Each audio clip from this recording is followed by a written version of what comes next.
Young woman poses with dad, takes a closer look at the photo and starts to panic. Jessica Mercer is a 22-year-old journalism student struggling with college deadlines, career anxiety, and reconnecting with her distant father, who's been increasingly withdrawn and secretive over the years. When she notices something strange in a birthday photo, Jessica uncovers a shocking family secret her father has been hiding since her childhood illness 16 years ago. With time running out before life-changing consequences come due, father and daughter must embark on a desperate journey to confront mysterious figures from their past and find a way to undo a desperate decision made in a moment of crisis. A brief pause before we begin. Write in the comments where you're listening to our stories from. Subscribe to our channel. It's free and you can always change your mind. Enjoy the story. The first sign that something was wrong with my father wasn't the whispering I sometimes heard from his study late at night. It wasn't the strange symbols I found etched into the door frames of our home, or the salt lines he thought I didn't notice along our windowsills. It wasn't even the way his eyes had begun darting to dark corners, as if constantly searching for something lurking just beyond sight.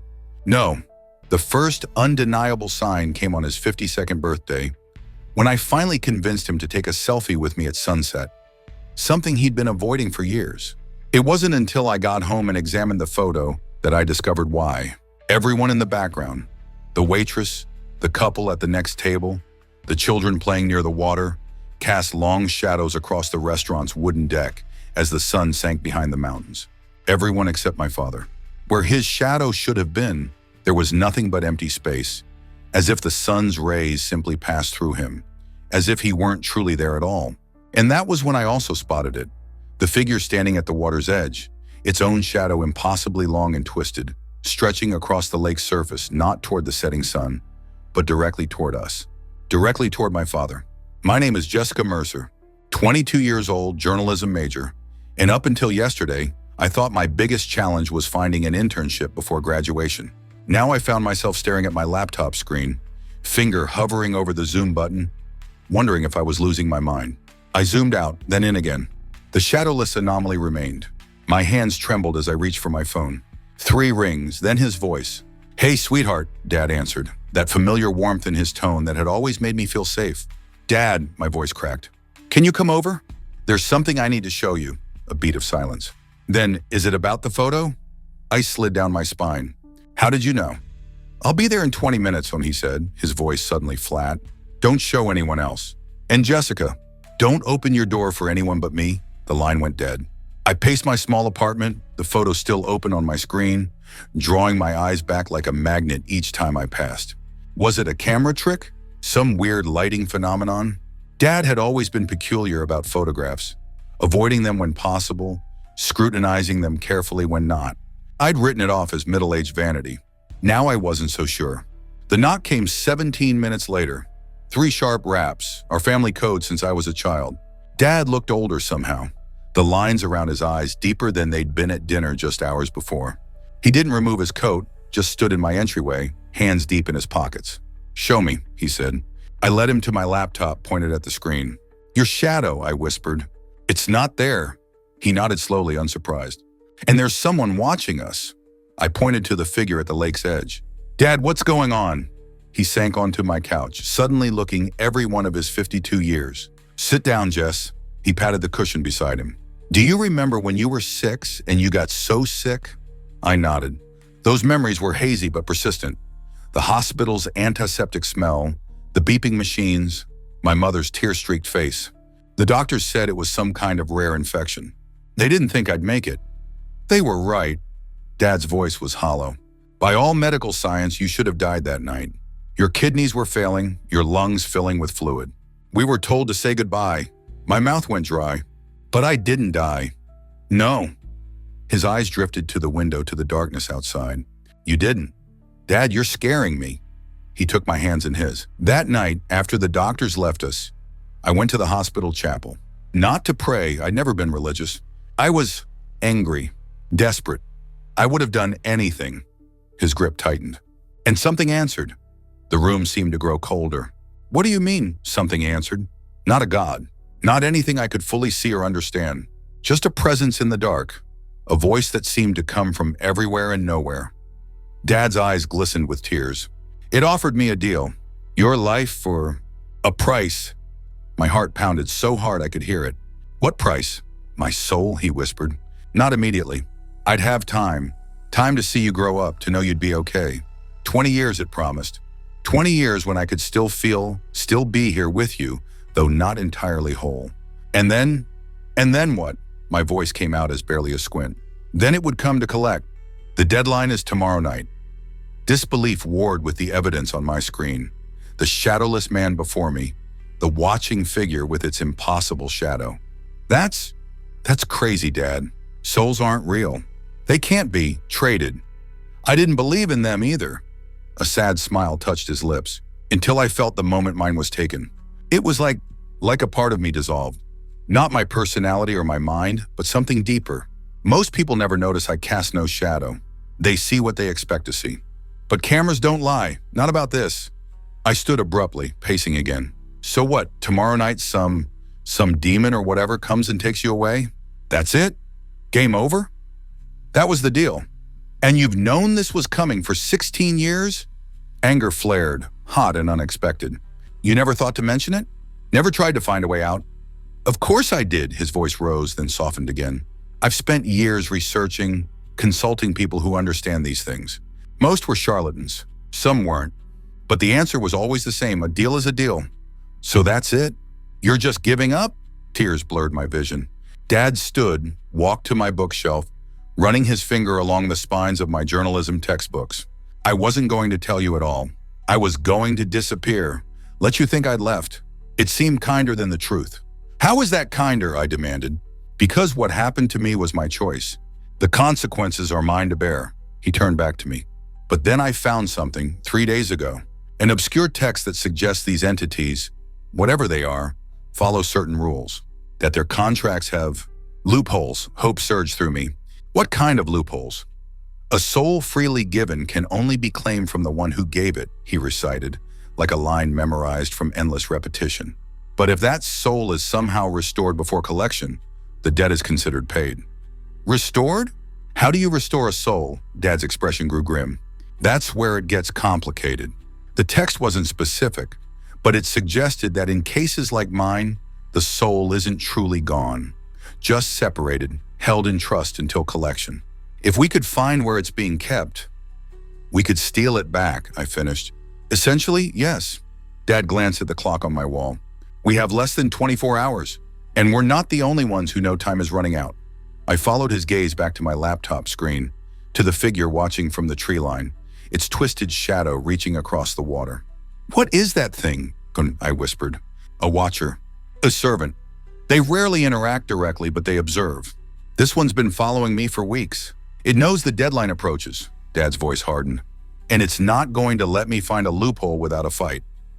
How do we even start? I asked, my mind reeling from revelations that had shattered my understanding of reality in minutes.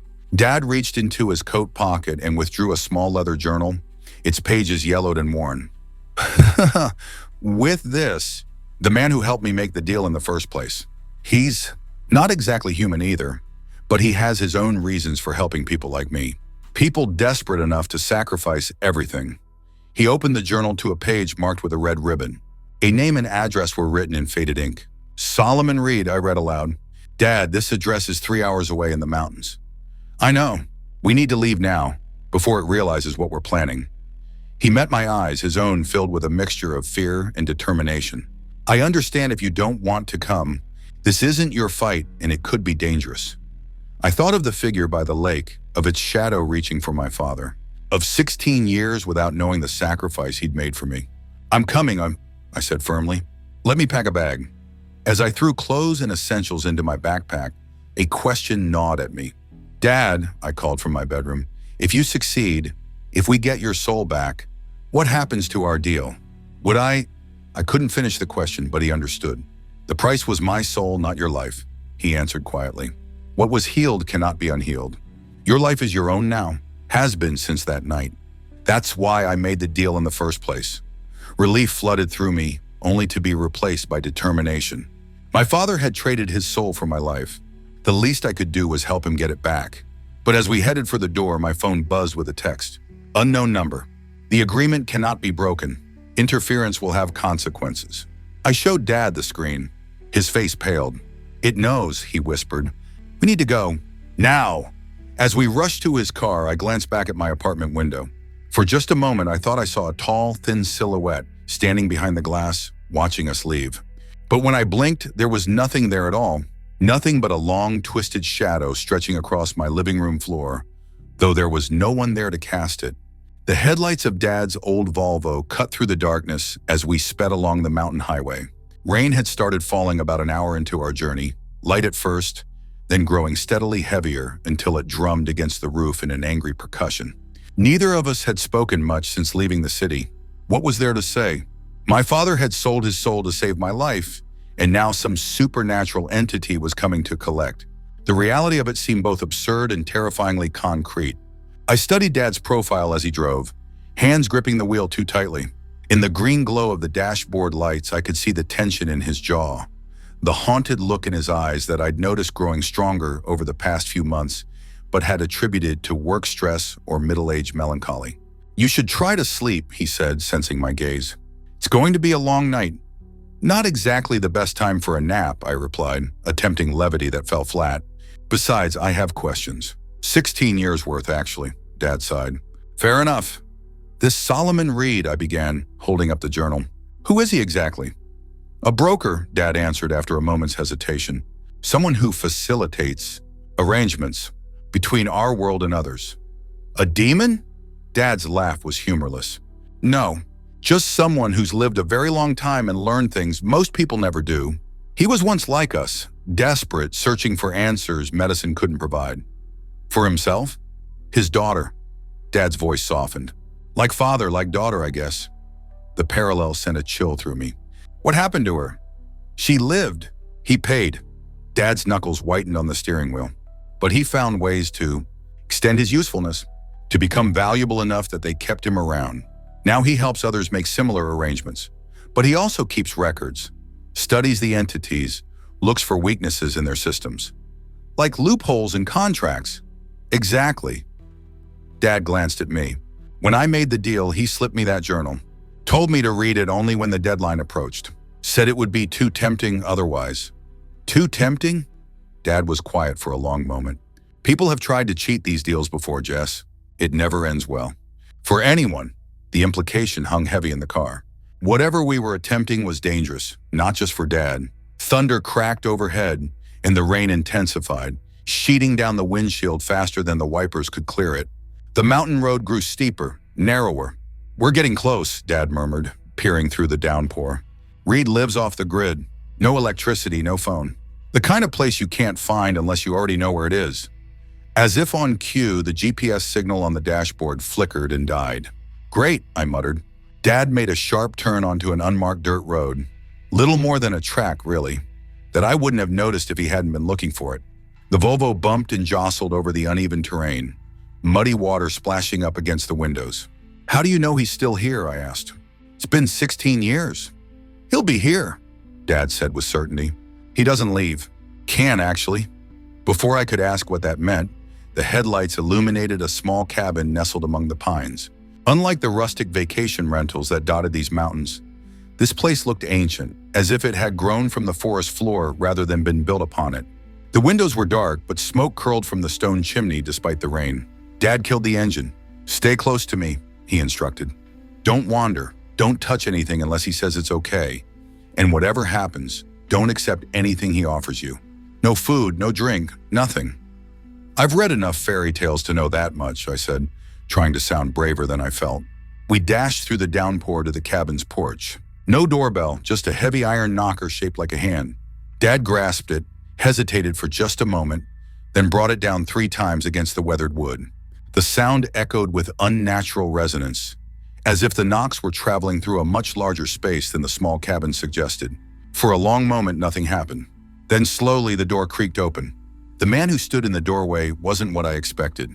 From Dad's description, I'd imagined someone ancient, wizened, but Solomon Reed appeared to be in his mid-40s, with salt and pepper hair and the kind of distinguished good looks that age well. Only his eyes betrayed something different. Ancient, knowing eyes that seemed to take in everything about us in an instant. "Robert Mercer," he said, his voice carrying a slight accent I couldn't place. Right on schedule. And this must be the daughter. His gaze fell on me, curious but not unkind. The reason for it all. Hello, Solomon, Dad said stiffly. We need your help. Reed's lips curved in a slight smile. You always did know how to skip the pleasantries, Robert. He stepped aside. Come in, both of you. The woods aren't safe tonight. I followed Dad into the cabin, immediately struck by how different the interior was from what I'd expected. Outside, it looked like a simple one-room structure. Inside, it seemed impossibly spacious, with a central living area opening onto multiple rooms beyond. Bookshelves lined every wall, crammed with ancient-looking tomes. Strange artifacts, bones, crystals, jars containing things I didn't want to identify, covered every surface. A fire blazed in the hearth, casting dancing shadows across the room. All except Dad, who stood in the firelight, yet cast no shadow at all. The sight made my stomach twist. Reed closed and bolted the door behind us, then drew a series of symbols on its surface with what looked like chalk. The markings glowed briefly before fading into the wood. A precaution, he explained, noticing my stare. We wouldn't want uninvited guests. Like the one watching us at the lake, I asked. Reed's eyebrows rose. You've seen the watcher already? Interesting. They usually stay hidden longer. He turned to Dad. Your deadline must be very close. Tomorrow night, Dad confirmed. The 20th anniversary. Reed nodded gravely. And you've come about the loophole. You knew I would. I hoped you might. Reed gestured toward a sitting area near the fire. Please, don't sit. We have much to discuss and precious little time. As we settled into worn leather chairs, I couldn't shake the feeling of being observed. My eyes darted to the windows, but the glass reflected only the room's interior against the night's darkness. The girl is jumpy, Reed observed. With good reason. They are aware of your intentions, Robert. They always are. They? I asked. The collectors, Reed replied. Servants of what some might call the creditor, the entity that holds your father's debt. You mean the thing that has his soul? Reed smiled, a sad, knowing expression. Precisely, though has is perhaps not entirely accurate. Holds claim to would be more correct. Dad leaned forward. The journal mentioned that the soul isn't truly gone until collection. Correct. Until the debt comes due, the soul is held in trust, separated but not consumed. Reed stood and moved to one of the many bookshelves, running his fingers along the spines. Think of it as collateral in a loan. The creditor doesn't want the soul itself. It wants the energy, the essence that makes a soul valuable. So where is it? I asked. My dad's soul. Where would it be kept? Reed selected a volume bound in what looked disturbingly like human skin and returned to his seat. That's the question, isn't it? He opened the book to a marked page. Souls awaiting collection are kept in what we might call a repository, a place between places. Like purgatory, I suggested. Reed chuckled. Religious concepts rarely capture the complexity of what actually exists beyond our perception. No, not purgatory. More like a vault, a safe deposit box in a bank that exists adjacent to our reality. And how do we access this vault? Dad asked, the urgency evident in his voice. Reed's expression turned grave. That's where matters become complicated. The repositories are guarded and they move. They're never in the same place twice, he tapped the book. However, there are ways to locate them. The collectors must travel from their realm to ours to retrieve what they're owed. They create temporary pathways, thresholds. Like doorway? I asked. Precisely like doorways, Reed confirmed. And like any door, they can be passed through from either direction if one knows how to find them and has the key. Dad's expression hardened with determination. And do you have such a key? Reed closed the book carefully. Not exactly, but I can help you make one. He fixed Dad with an intense stare. It will require something from you, Robert. Something personal. Name it, Dad said without hesitation. A memory. Specifically, the memory of the moment you made your deal. Dad paled visibly. That's not something I care to revisit. I understand, but memory has power, especially memories of interactions with the other side. Within that moment is the signature of the entity you dealt with, a signature we can use to locate the correct repository. I watched my father closely, saw the internal struggle play out across his features. Whatever happened the night he sold his soul, it clearly haunted him still. How would you extract this memory? He finally asked. Reed rose and disappeared into one of the adjoining rooms, returning moments later with a small basin of dark metal, intricately engraved with symbols around its rim.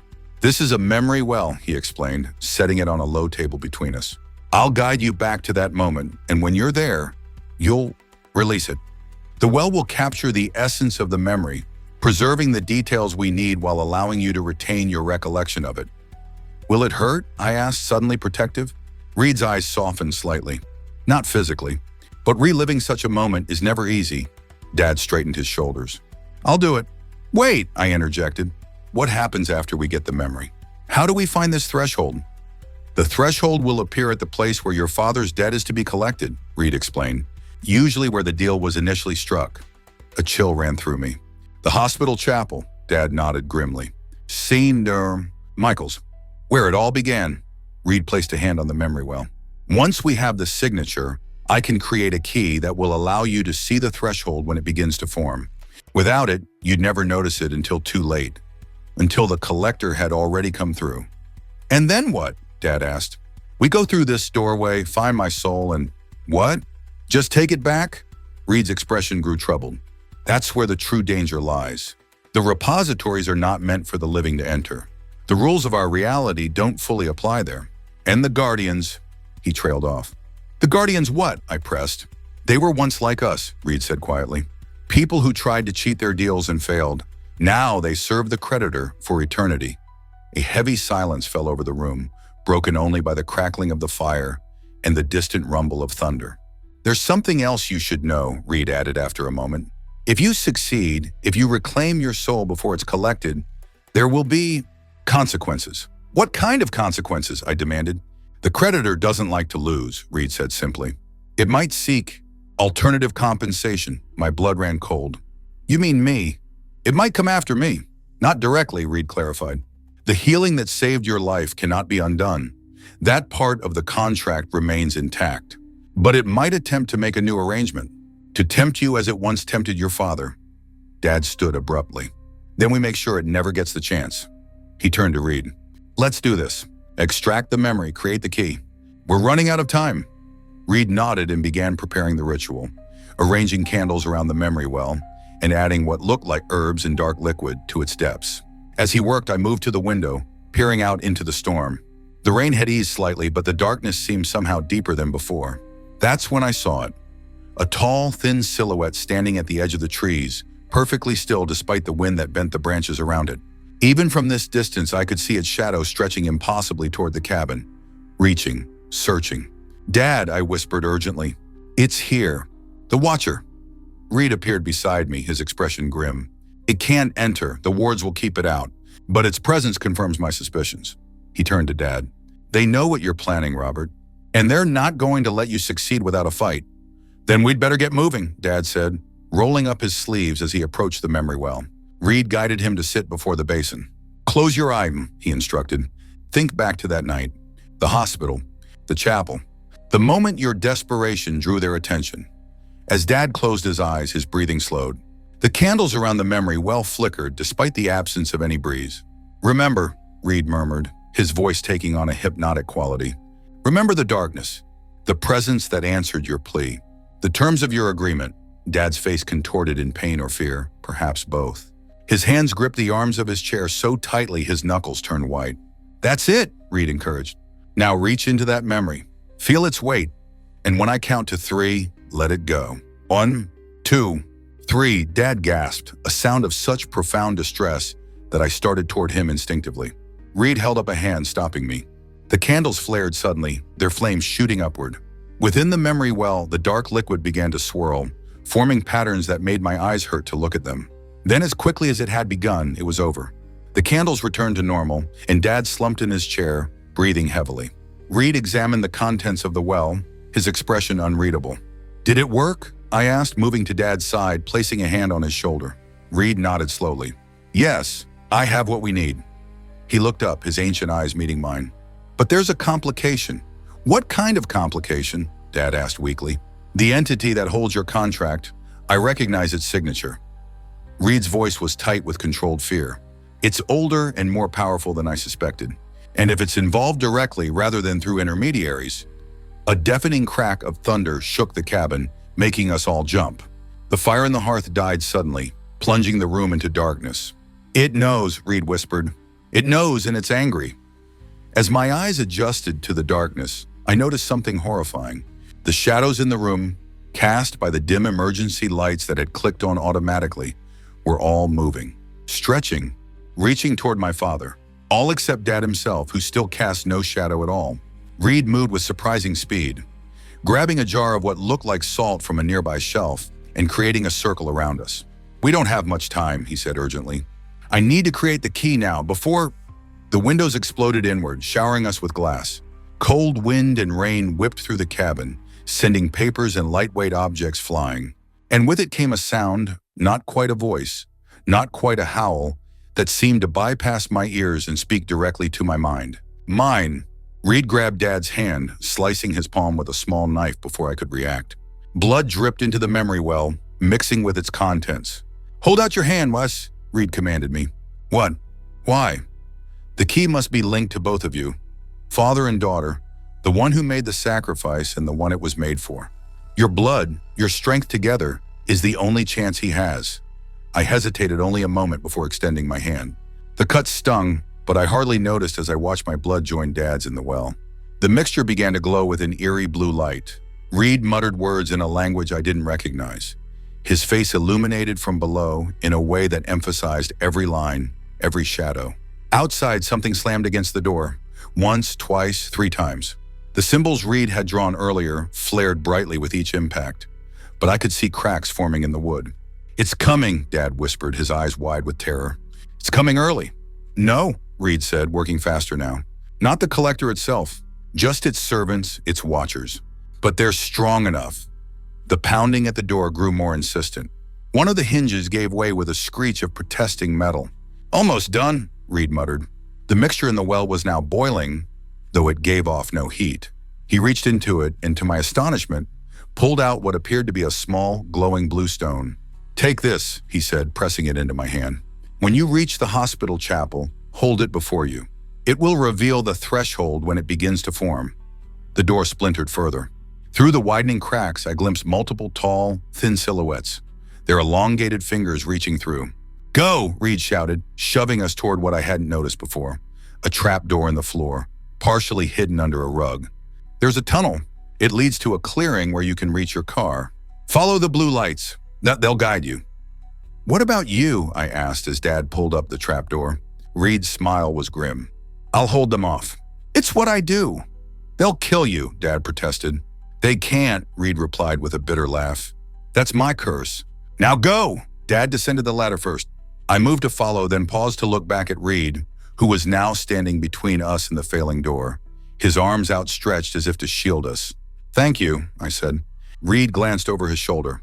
In the strange blue light, his face seemed to shift, momentarily revealing something ancient and weathered beneath his relatively youthful appearance. "Save your father," he said simply. "And when this is over, live the life he sacrificed everything to give you." The door exploded inward. I caught a glimpse of impossible silhouettes filling the entrance. Too tall, too thin, with too many joints in their limbs.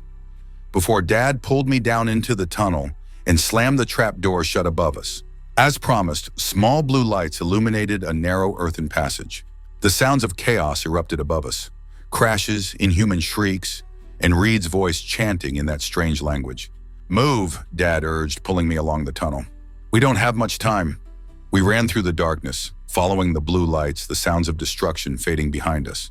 The tunnel sloped upward, and eventually we emerged into the clearing Reed had mentioned. The rain had stopped, though water still dripped from the pine branches overhead. Dad's Volvo sat where we'd left it, looking impossibly normal after everything we just witnessed. "Keys," Dad muttered, patting his pockets frantically. "Where are my—" He froze, staring past me. I turned to follow his gaze and felt my heart stop. Standing at the edge of the clearing was a watcher, taller than the trees around it, its elongated limbs perfectly still. But its head, a featureless oval, was turned directly toward us, and its shadow, cast by nothing but the faint moonlight breaking through the clouds, stretched across the ground between us, reaching for my father like a grasping hand. "Don't move," Dad whispered, his hand closing around mine. "They're drawn to motion." I stood frozen, the glowing blue stone from Reed clutched in my palm, its light barely contained between my fingers. The watcher remained motionless at the edge of the clearing, its featureless face somehow conveying an intense focus, despite having no eyes that I could see. Dad's keys were in his right pocket, I could see the outline through his jeans. But reaching for them would require movement, and the watcher's shadow already stretched halfway across the wet grass between us, quivering like something alive. "What do we do?" I breathed, the words barely audible. Dad's response was equally quiet. "On three, we run for the car. I'll draw it off while you get the engine started." "Dad, no." "One," he began counting, ignoring my protest. The watcher's head tilted slightly as if curious. "Two." Its shadow lengthened another foot across the ground, the tip forming into something like fingers. "Three," where we bolted. Dad veered left while I sprinted straight for the Volvo. Behind us, the watcher made a sound like tearing cloth as it unfurled impossibly long limbs and gave chase. After Dad, just as he'd predicted. I reached the car, yanking the door open as Dad shouted, "Catch!" and tossed the keys in a high arc. They glinted in the moonlight before landing in my outstretched hand with a metallic jingle. The watcher changed direction at the sound, its movements jerky but unnaturally fast as it pivoted toward me. My hands shook as I jammed the key into the ignition. The engine roared to life just as Dad reached the passenger side and threw himself in. "Go, go, go!" he yelled. I slammed the car into gear and floored the accelerator. The tires spun in the muddy ground before catching, launching us forward toward the narrow track that led back to the main road. In the rearview mirror, I glimpsed the watcher standing in our wake, its elongated arm reaching after us, stretching impossibly as if it might catch the car despite the growing distance. "It's following," I gasped, knuckles white on the steering wheel as we bounced and slid along the rough trail. "Just keep driving," Dad urged, twisting in his seat to look back. They can't maintain physical form for long in our world. It'll have to fall back eventually. I didn't slow down to test his theory. The narrow dirt path gave way to the mountain road, and I took the turn so sharply that the Volvo tilted onto two wheels for a heart-stopping moment before crashing back down. "Where now?" I asked, voice tight with adrenaline. "The hospital?" Dad checked his watch. "We have about 14 hours until the deadline. We need to prepare before we head to St. Bernard. Michael's." He dug into his pocket and pulled out Solomon Reed's journal. "There's one more stop we need to make." "Where?" "My house." "There are things there we'll need. Tools. Protection." I risked a glance at him. "You've been preparing for this, haven't you? All these years." His mouth tightened into a grim line. "I've been preparing since the day I made the deal. I just never thought I'd find a loophole that might actually work." As we descended from the mountains, the sky began to lighten with the first hints of dawn. The bluestone from Reed grew dimmer in the growing light, but I could still feel its strange energy pulsing against my palm like a tiny heartbeat.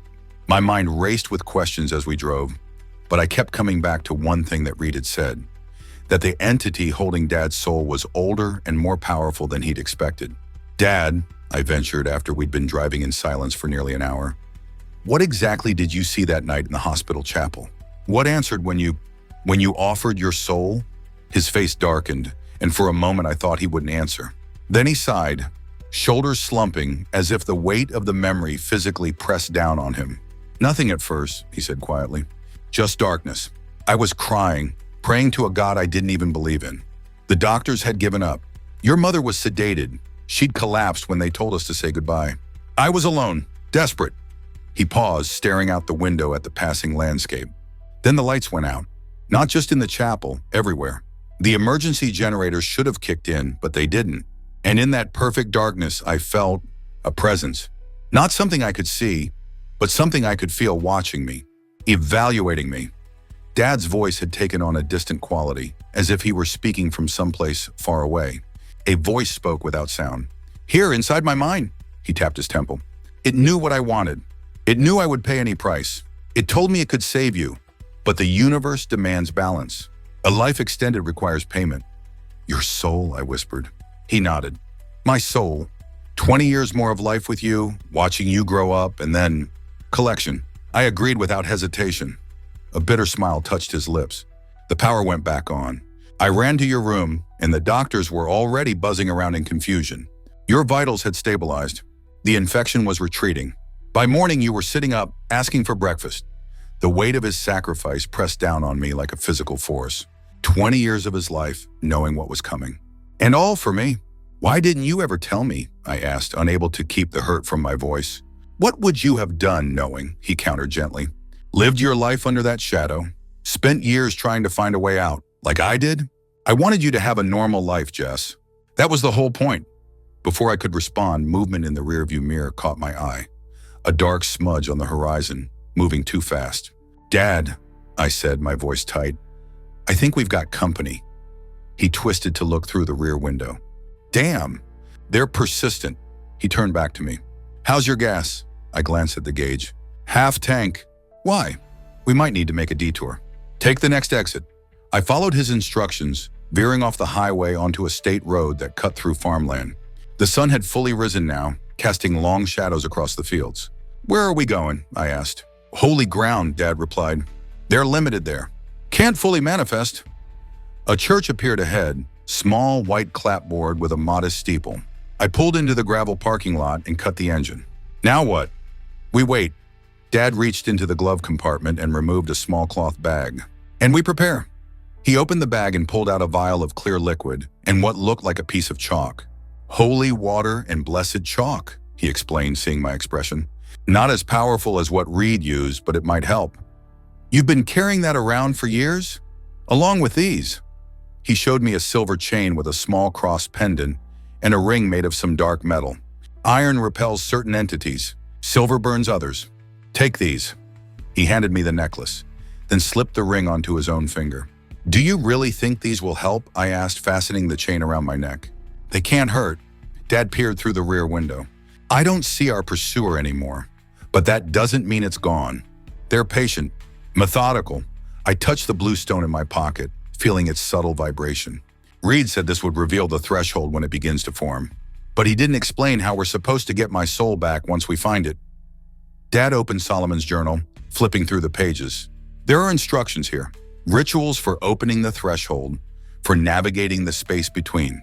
But the most important part," he tapped a particular passage, "the soul must recognize its rightful owner, must choose to return." "How does a soul choose anything if it's disconnected?" "That's where you come in," Dad said softly. "The connection between us, father and daughter, is what Reed was counting on. The memory of why I made the deal in the first place." I was about to ask more when my phone buzzed. A text message from an unknown number. "You cannot hide on consecrated ground forever. Time is running out." I showed Dad the screen. His face paled. "They're watching us," he muttered. "We need to keep moving." He checked his watch again. 12 hours left. "We should head to my house, gather what we need, then get to St. Michael's early. Set up before the threshold starts to form."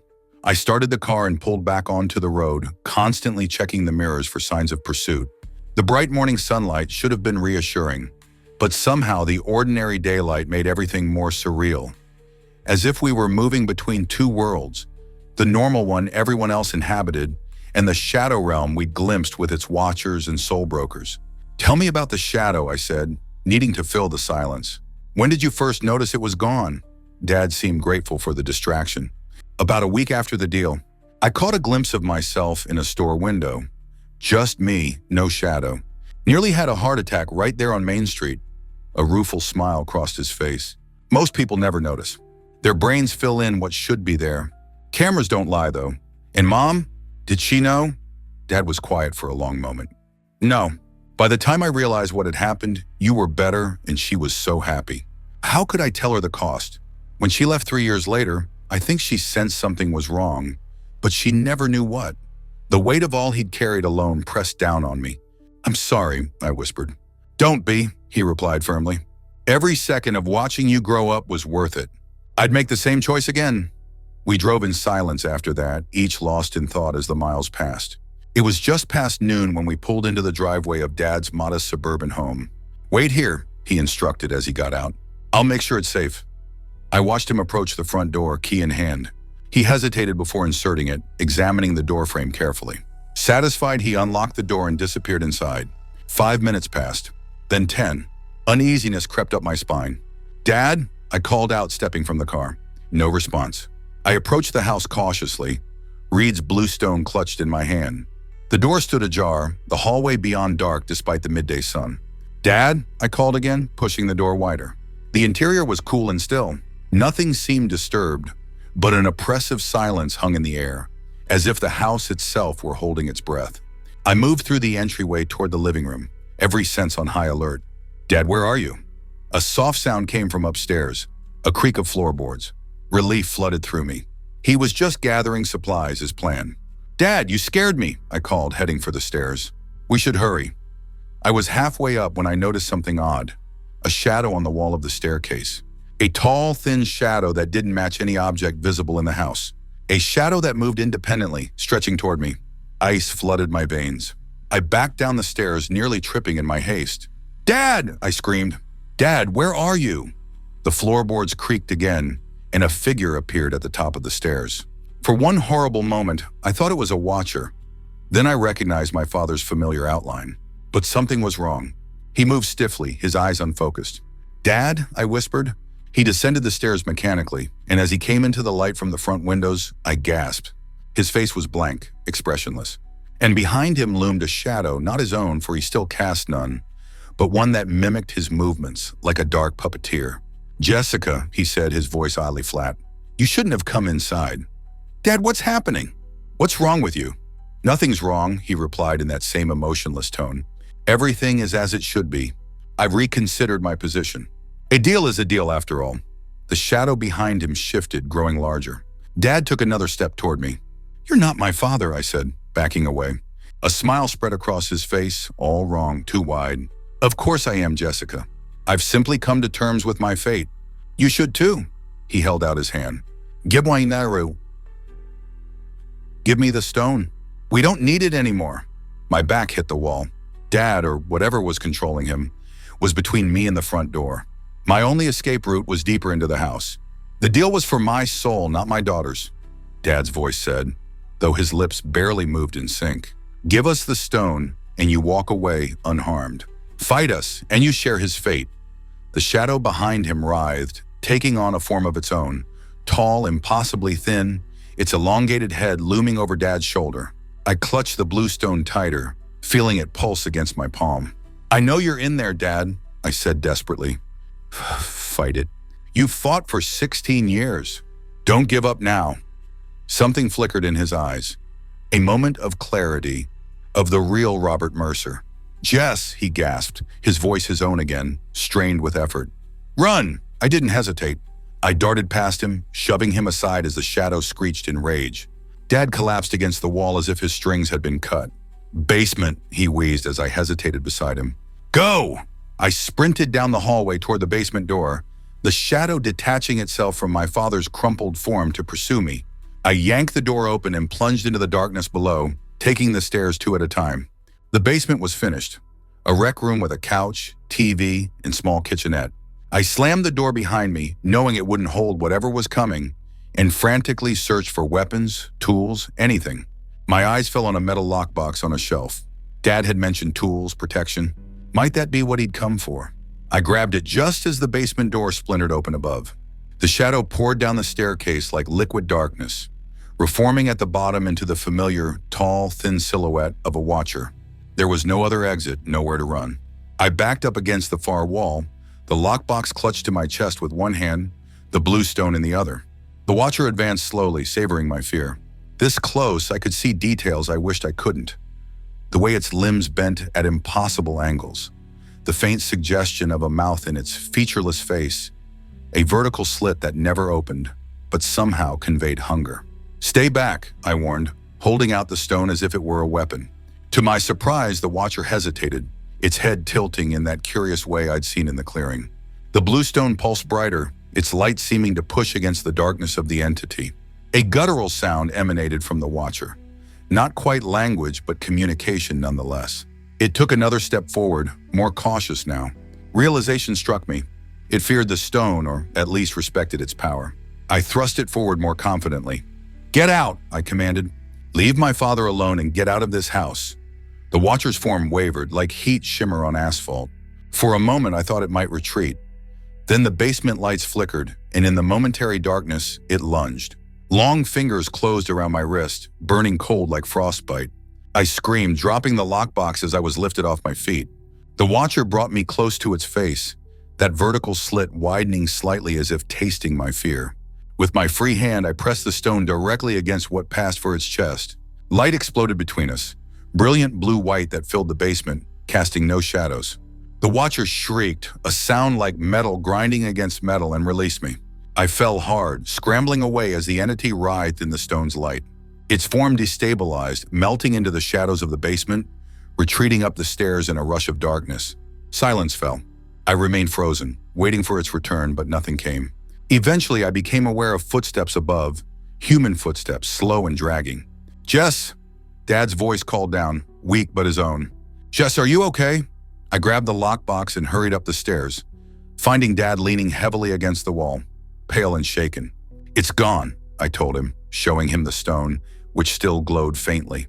"For now, at least," Dad nodded wearily. "It was stronger than I expected. It got inside my head." He tapped his temple, fear flickering in his eyes. I could feel it rummaging around in my thoughts, using my voice. He shuddered. "We need to hurry. It'll return with reinforcements." "What about your supplies?" Dad pointed to the lockbox in my hands. "That's what I came for. Everything we need should be in there." I helped him to the car, alarmed by how heavily he leaned on me. Whatever the Watcher had done while controlling him had drained him physically. "Hospital," I suggested as I started the engine. Dad shook his head. "No time.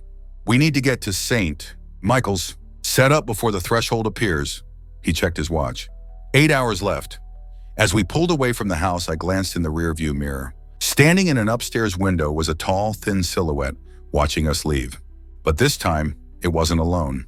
3 more stood beside it, their elongated heads tilted in unison as they tracked our departure. "They're gathering," I murmured. Dad didn't look back. They sensed the deadline approaching. "The collector will be preparing to cross over." "And we'll be waiting," I said with more confidence than I felt.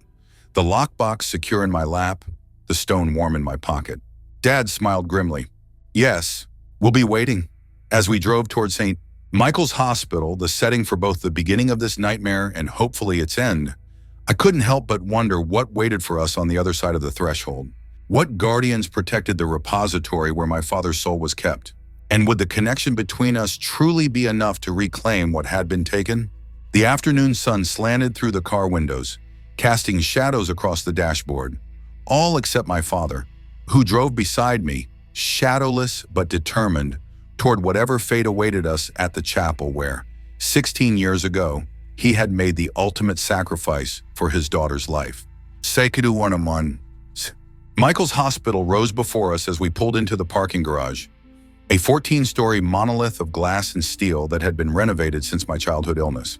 Only the original stone chapel remained unchanged, a small sanctuary nestled against the main building like a historic afterthought among the modernization. Dad's hands trembled slightly as he cut the engine. "I haven't been back here since that night," he confessed quietly. "Couldn't bring myself to." I reached over and squeezed his hand. "We're going to fix this." He nodded, but his eyes remained haunted. "The chapel should be open. It always was back then. Hospital policy for families in need." We gathered what we needed: the lockbox, Reed's journal, and the glowing blue stone that had protected me from the Watcher. The late afternoon sun cast long shadows across the parking lot as we walked toward the hospital entrance, a cruel reminder of what Dad had lost. The main lobby bustled with the controlled chaos of a busy hospital. Nurses hurrying between stations, visitors clutching flowers and gift shop balloons, patients being wheeled to appointments, normal life continuing all around us, oblivious to the supernatural drama about to unfold in their midst. "This way," Dad murmured, leading me down a corridor to the right of the information desk. Few people traveled this hallway, and those who did walked with the subdued demeanor of those seeking spiritual comfort in times of medical crisis. The chapel door stood slightly ajar, warm light spilling into the corridor. Dad hesitated before it, his face pale. "Are you okay?" I asked. He took a deep breath. "I've replayed this moment in nightmares for 16 years. Walking through this door, making that desperate plea." He squared his shoulders. "Let's get this over with." The chapel was empty, thankfully. Small and non-denominational, it featured simple wooden pews, stained glass windows depicting abstract patterns rather than religious scenes, and a modest altar at the front with an eternal flame burning in a red glass holder. Dad walked slowly to the last row and sank onto the bench. "This is where I sat," he said softly. "This is where it happened." I sat beside him, placing the lockbox between us. "What's the plan?" Dad opened Reed's journal, turning to a page marked with a frayed ribbon. "According to Reed, the threshold will form at midnight, the exact moment of the deadline. We need to prepare the space, then use the stone to reveal the doorway when it appears. And then we just walk through? It's more complicated than that. Dad tapped a diagram in the journal. Concentric circles filled with strange symbols. We need to create this pattern on the floor. It will stabilize the threshold. Keep it open long enough for us to enter and hopefully return. With your soul, I added firmly. With my soul, he agreed, though doubt flickered in his eyes. He unlocked the metal box, revealing its contents. Chalk similar to what Reed had used. Small vials of various liquids, candles, a silver knife with elaborate engravings on the blade, and a pocket watch that looked antique. Where did you get all this? I asked, lifting one of the vials to examine the dark liquid inside. Over the years, from people like Reed, others who understand what exists beyond the veil of our reality. Dad selected the chalk and stood. Help me move these pews. We need space. Together, we pushed the rear pews aside, creating an open area at the back of the chapel. Dad consulted the journal again, then began drawing on the stone floor. Perfect circles and strange angular symbols that seemed to shift slightly when I wasn't looking directly at them. While he worked, I kept watch at the door. The chapel remained empty, but an uneasiness crept over me, a feeling of being observed. I checked my phone, 6:37 p.m. Still hours until midnight.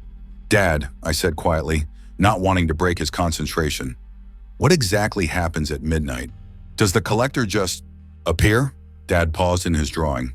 According to Reed, the collector requires a pathway, the threshold. It's like punching a hole between realities. The threshold forms gradually, starting hours before the deadline, and the stone will let us see it forming. That's the theory. I fingered the blue stone in my pocket. What does the collector look like? Dad's chalk stopped moving entirely. I never saw it clearly. Just darkness taking shape. A voice without sound. He resumed his work more hurriedly now. Let's hope we never find out. By 7:30, Dad had completed the circular pattern on the floor. He sat back on his heels, examining his work with critical eyes. That should do it. Now we need to prepare ourselves. From the lockbox, he removed 2 small pouches on leather cords. Protection, he explained, handing one to me. Herbs, iron filings, and silver dust? Not much, but it might help. I slipped the cord around my neck, tucking the pouch under my shirt alongside the silver cross he'd given me earlier. The weight was somehow reassuring. Dad glanced at his watch again. 4 hours to go. We should...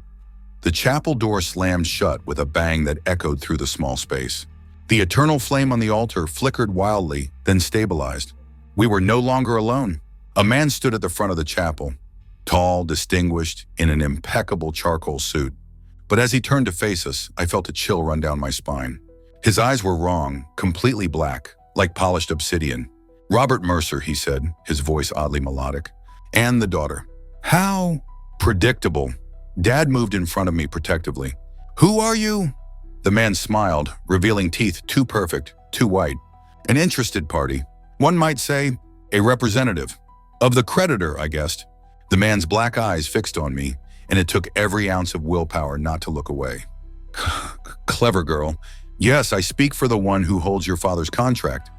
He strolled casually down the center aisle toward us. I've come to offer a courtesy, a final opportunity to honor the agreement willingly. The deadline isn't until midnight, Dad stated firmly. True, but preparations take time, and your activities have not gone unnoticed. The man gestured to the chalk markings on the floor. Solomon Reed's handiwork, I presume. He always did have a talent for interfering. Dad's face remained impassive. What do you want? To avoid unpleasantness, the man stopped a few feet from us. Up close, his skin had an unnatural smoothness, like polished marble. The contract will be fulfilled tonight, one way or another. But how it happens, painlessly or... His black eyes gleamed. Otherwise, that is your choice. There's no choice, Dad replied. My soul belongs to me. The man sighed, an eerily human gesture from something clearly inhuman.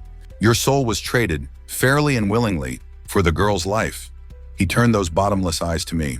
A life she has enjoyed for 16 years. A debt must be paid.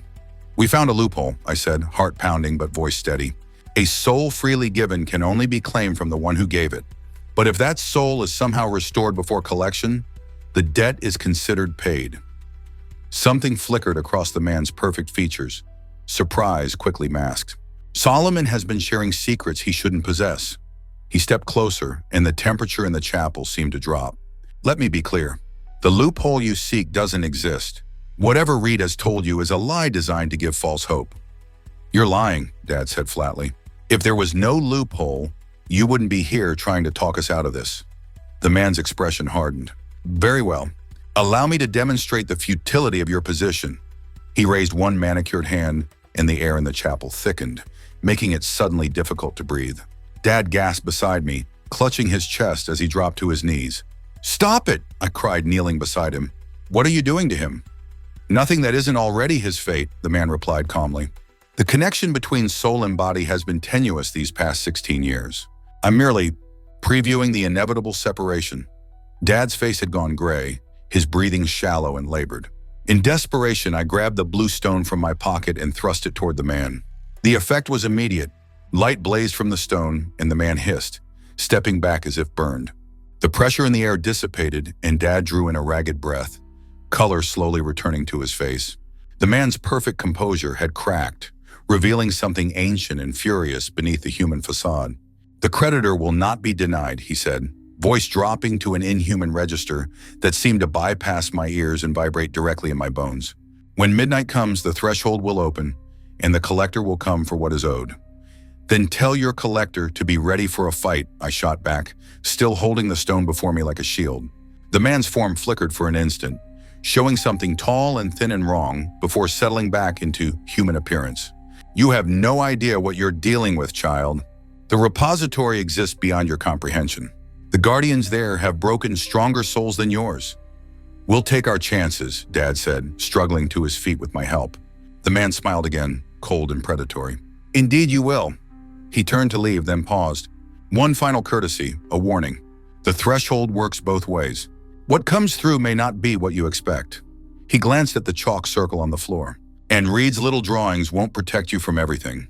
With that, he walked to the chapel door and passed through it without opening it, like smoke through a crack.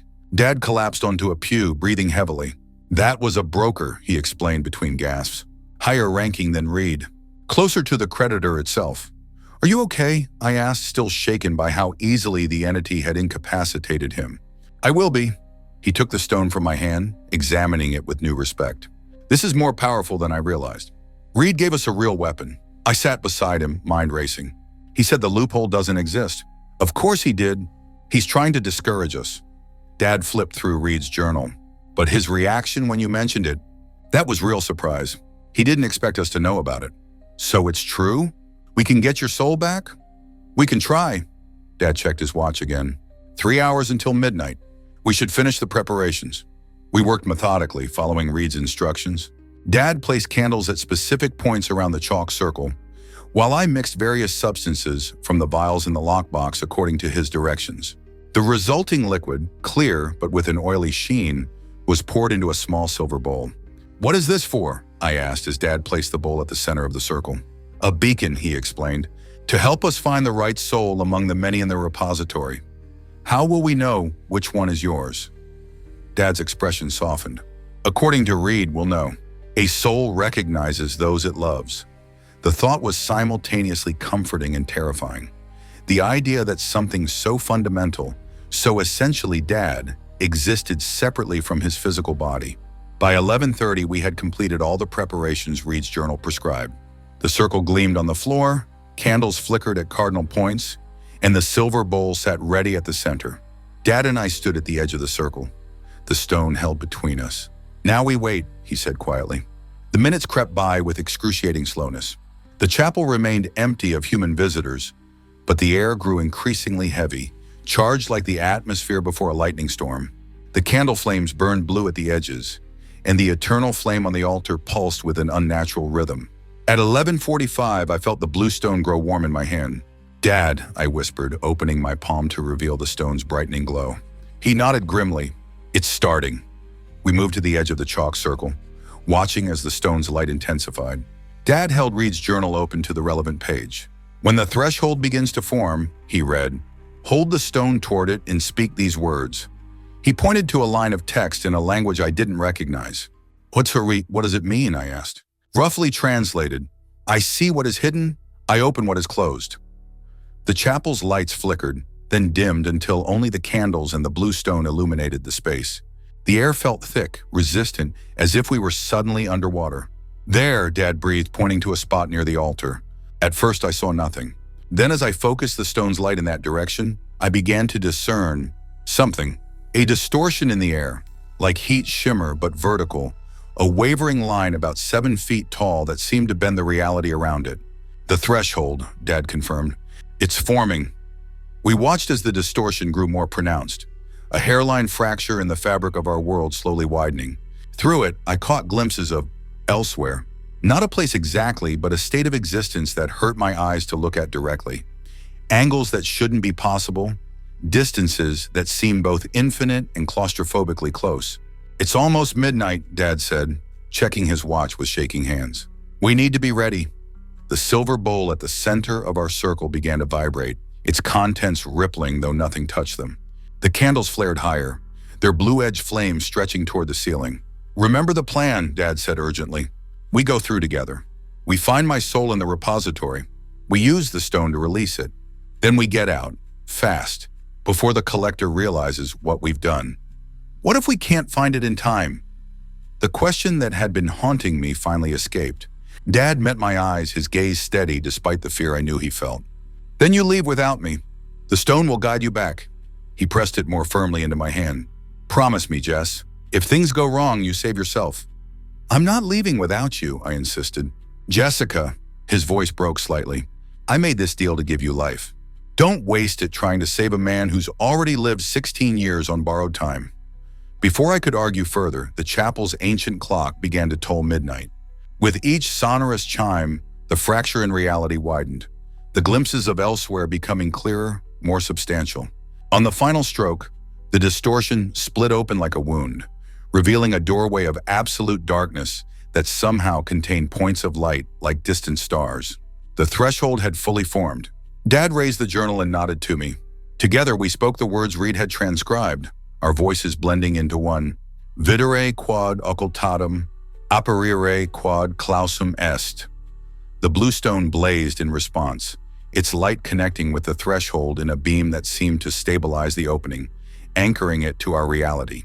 The darkness beyond shifted, becoming less chaotic, more navigable. "Now," Dad urged, stepping into the chalk circle.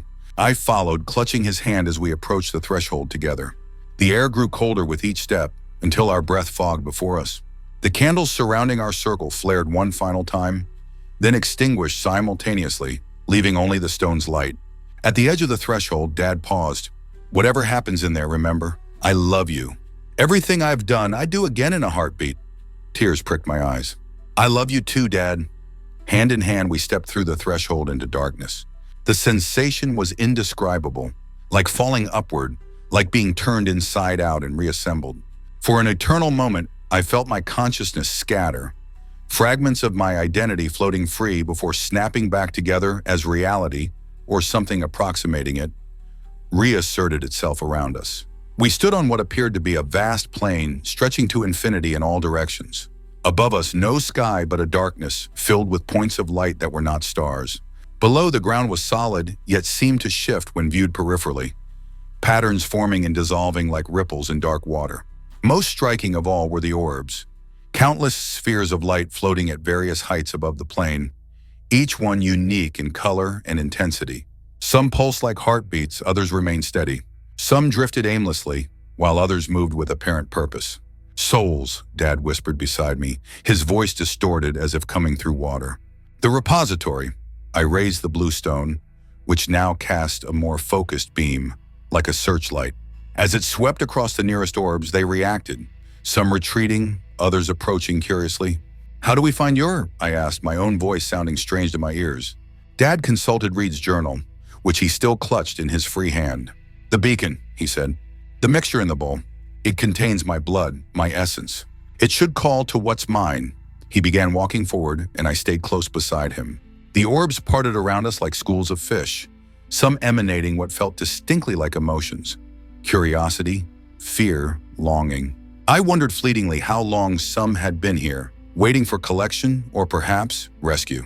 We had traveled perhaps 100 yards when Dad stopped abruptly. "Look, Gakt," he said, pointing ahead. In the distance, tall figures moved among the orbs. Entities similar to the Watchers, but more substantial. more present. The Guardians Reed had warned us about. "We need to be quick," Dad murmured. "They haven't noticed us yet, but they will." We continued forward, more cautiously now. The stone's light illuminated more orbs, and I began to notice differences beyond color and brightness. Some seemed healthy, vibrant. Others appeared dimmer, their movements sluggish as if weakened or injured. "Dad," I whispered suddenly, a realization striking me. "If your soul has been separated for 16 years, how will we recognize it? Would it still be whole?" Pain flickered across his face. "I don't know."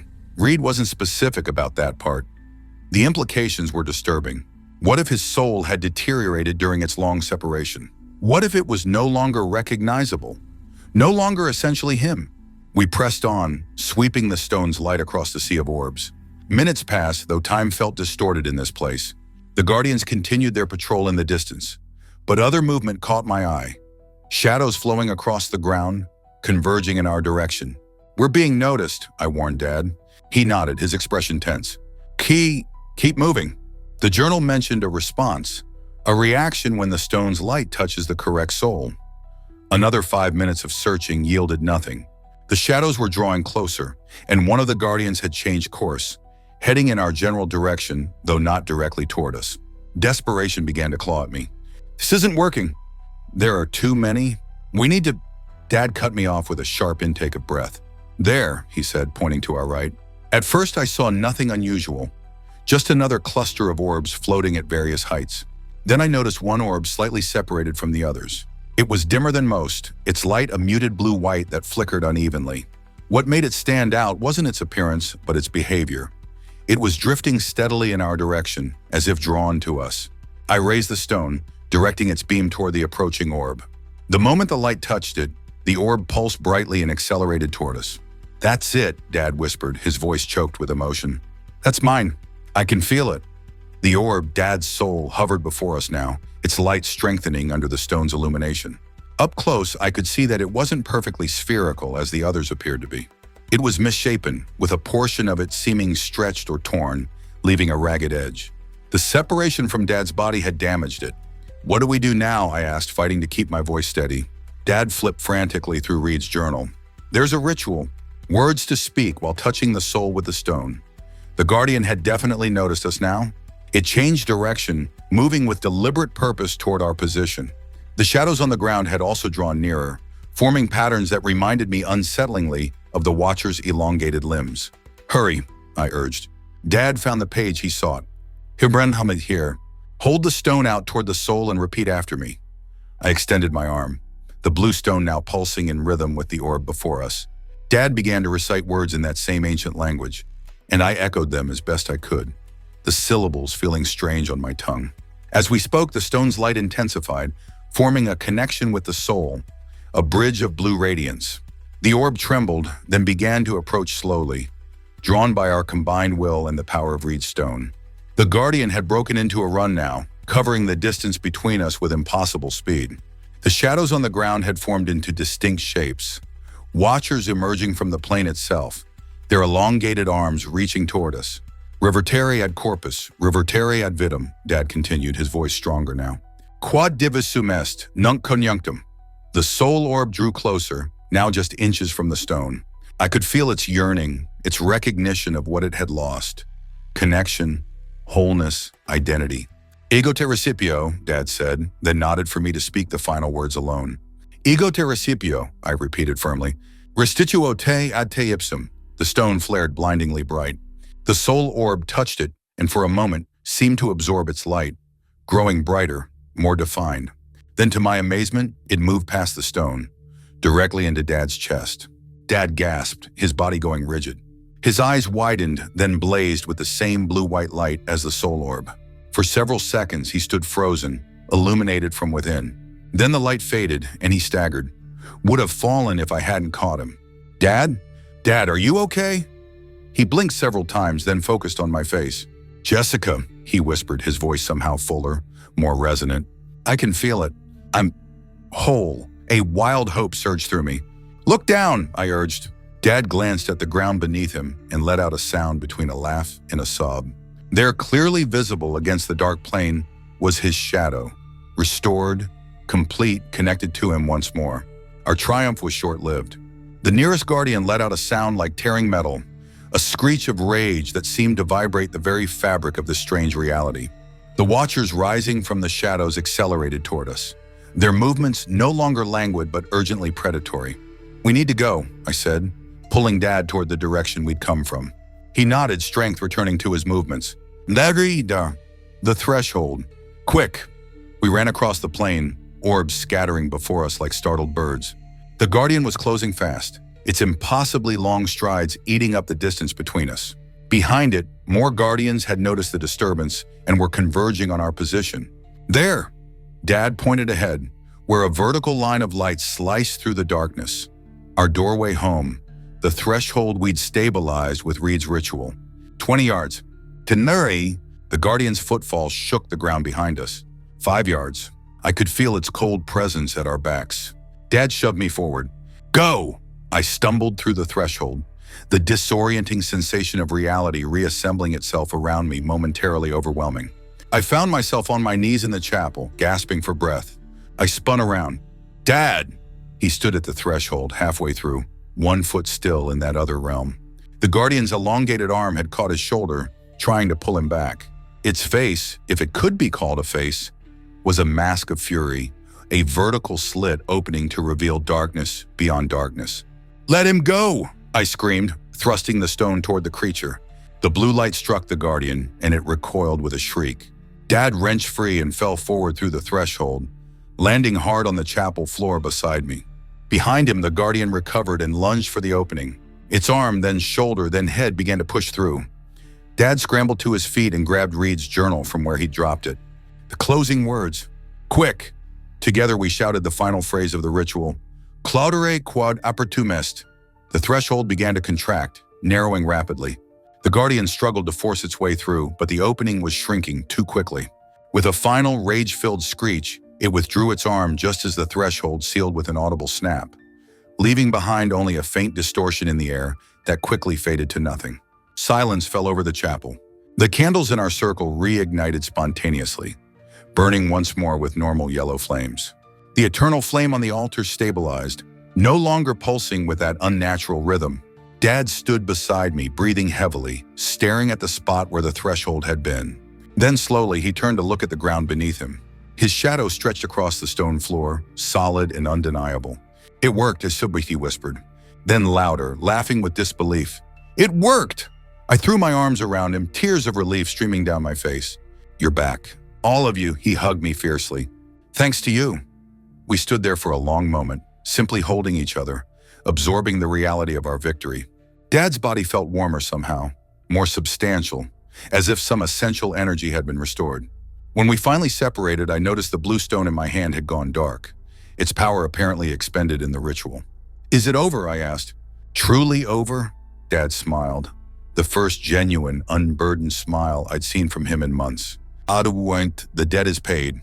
My soul is restored. According to Reed's journal, the contract is fulfilled. And the creditor? The Watchers? They won't be happy about losing their claim, but there's nothing they can do. The rules bind them as much as they bound me." He touched his chest wonderingly. I can feel the difference. Like a part of me I didn't even realize was missing has come home. The chapel door swung open then, making us both jump. But it was only a hospital orderly, stopping in surprise at the sight of us standing among the rearranged pews and chalk markings. "Sorry," he said. "Didn't realize anyone was in here. We're closing up for the night." "It's fine," Dad assured him. "We were just leaving."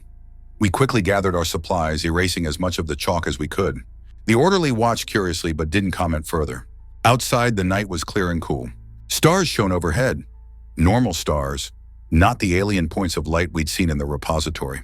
As we walked to the car, I noticed Dad stopping to look at his shadow under each parking lot light, a smile of wonder crossing his face each time. "What does it feel like?" I asked as we reached the Volvo. "Having your soul back?" Dad considered this, head tilted thoughtfully. "Like waking up from a dream you didn't know you were having. Like, clarity. Wholeness." He looked at me, his eyes bright with unshed tears.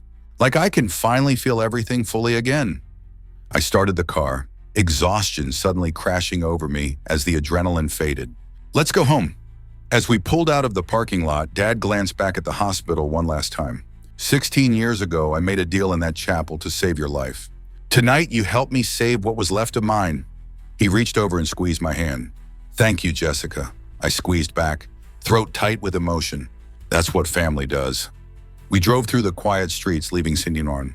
Michael's and the supernatural darkness that had haunted our lives for so long behind us. Ahead lay a future neither of us had dared to hope for. A life complete, unencumbered by deadlines or deals or watching shadows. In the dash lights, I could see Dad smiling, one hand resting over his heart where his soul had returned. And on the seat between us, though drained of its power, sat Reed's bluestone, a reminder that even the most binding contracts could be broken, that what was lost could be found again, that love was stronger than any darkness. The broker's final warning echoed in my mind, that the threshold works both ways, that what comes through might not be what we expect, but whatever might have followed us back from that other realm, we would face it together, father and daughter, whole and unafraid. As we turned onto the highway heading home, I glanced in the rearview mirror. The road behind us was empty, unmarked by any pursuing shadows. For now, at least, we were free. Critical eyes. That should do it. Now we need to prepare ourselves. From the lockbox, he removed 2 small pouches on leather cords. "Protection," he explained, handing one to me. "Herbs, iron filings, silver dust. Not much, but it might help." I slipped the cord around my neck, tucking the pouch under my shirt alongside the silver cross he'd given me earlier. The weight was somehow reassuring. Dad glanced at his watch again. 4 hours to go.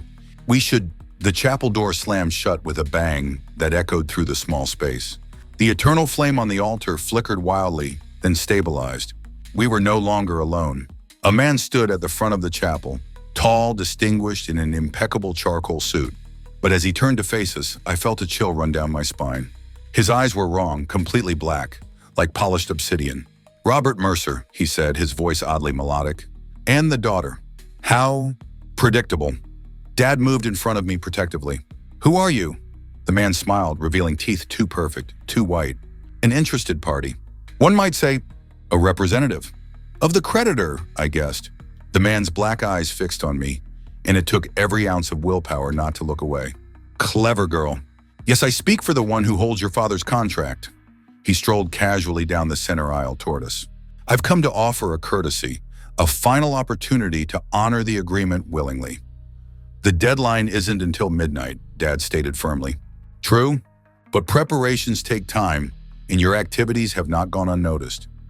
The man gestured to the chalk markings on the floor. "Solomon Reed's handiwork, I presume." "He always did have a talent for interfering." Dad's face remained impassive. "What do you want?" "To avoid unpleasantness." The man stopped a few feet from us. Up close, his skin had an unnatural smoothness, like polished marble. "The contract will be fulfilled tonight, one way or another. But how it happens, painlessly or..." His black eyes gleamed. "Otherwise, that is your choice." "There's no choice," Dad replied. "My soul belongs to me."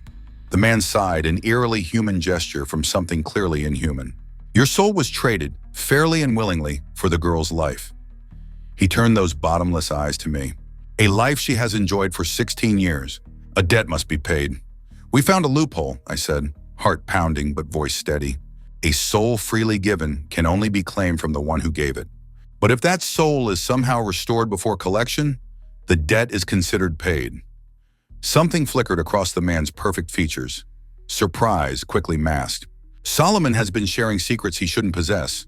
He stepped closer, and the temperature in the chapel seemed to drop. "Let me be clear. The loophole you seek doesn't exist. Whatever Reed has told you is a lie designed to give false hope." "You're lying," Dad said flatly.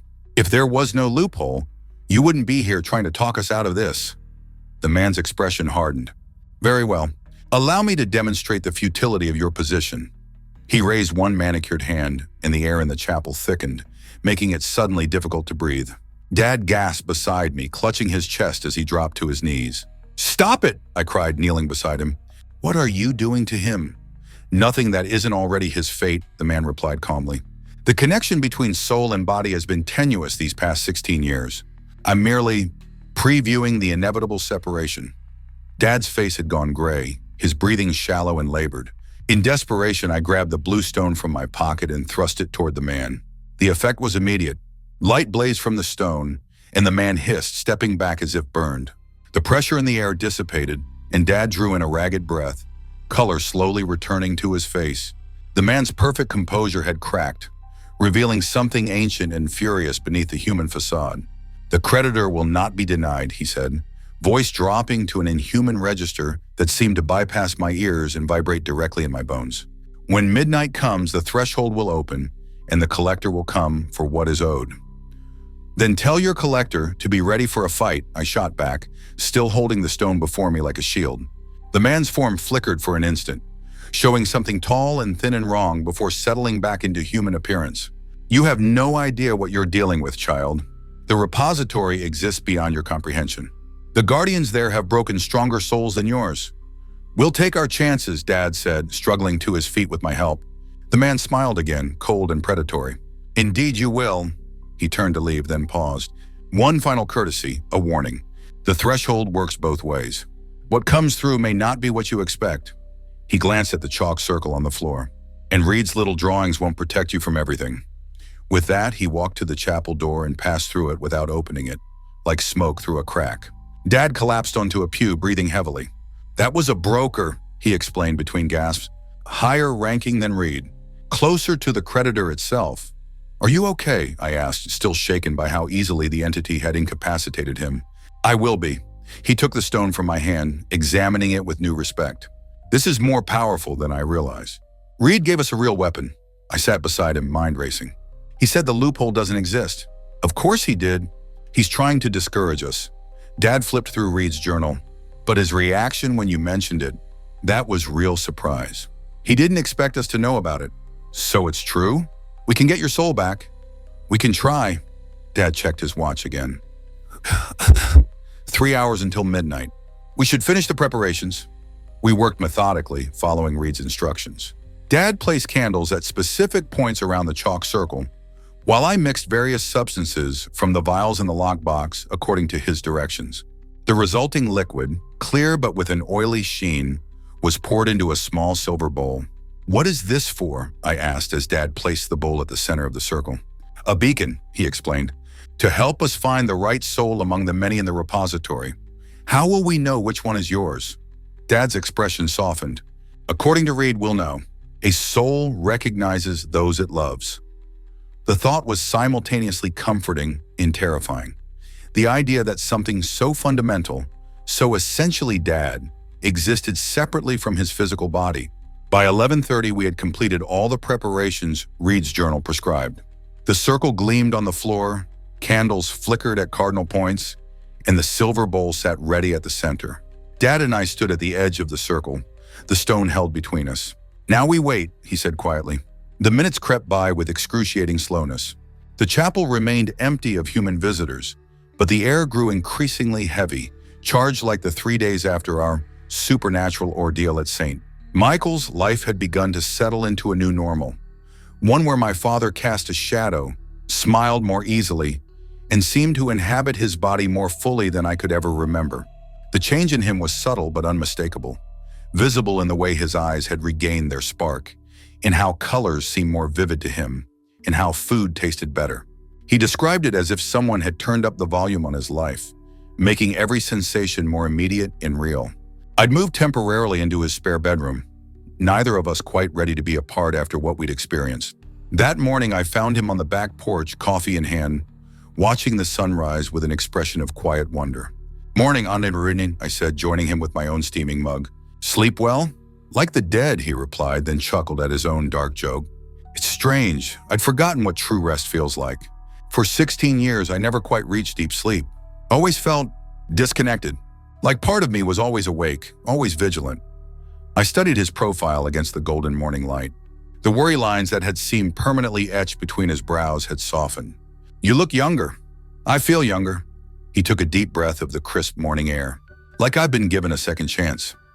We sat in companionable silence, watching the neighborhood come to life. Sprinklers activating, early joggers passing by, birds flitting between trees. The ordinary rhythm of the world continuing, blissfully unaware of the other realms that existed alongside it. "Do you think they'll come back?" I finally asked, voicing the question that had lingered between us since our return. "The Watchers, the broker, Any of them? Dad considered this, his expression sobering. Reed's journal suggests no. The contract is fulfilled differently than intended, but fulfilled nonetheless. My soul was claimed, just not by them. He sipped his coffee. But I wouldn't say we should let our guard down entirely. What do you mean? He nodded toward the kitchen counter where Reed's bluestone sat, still dormant, its power apparently expended in the ritual. Keep that close, just in case. The memory of the guardian trying to force its way through the threshold before we closed it sent a shiver down my spine despite the warm morning sun. And Reed, I asked, do you think he's okay? Dad's expression turned somber. He's survived a very long time in very difficult circumstances. But what he did for us, directly interfering with a contract, that would have consequences.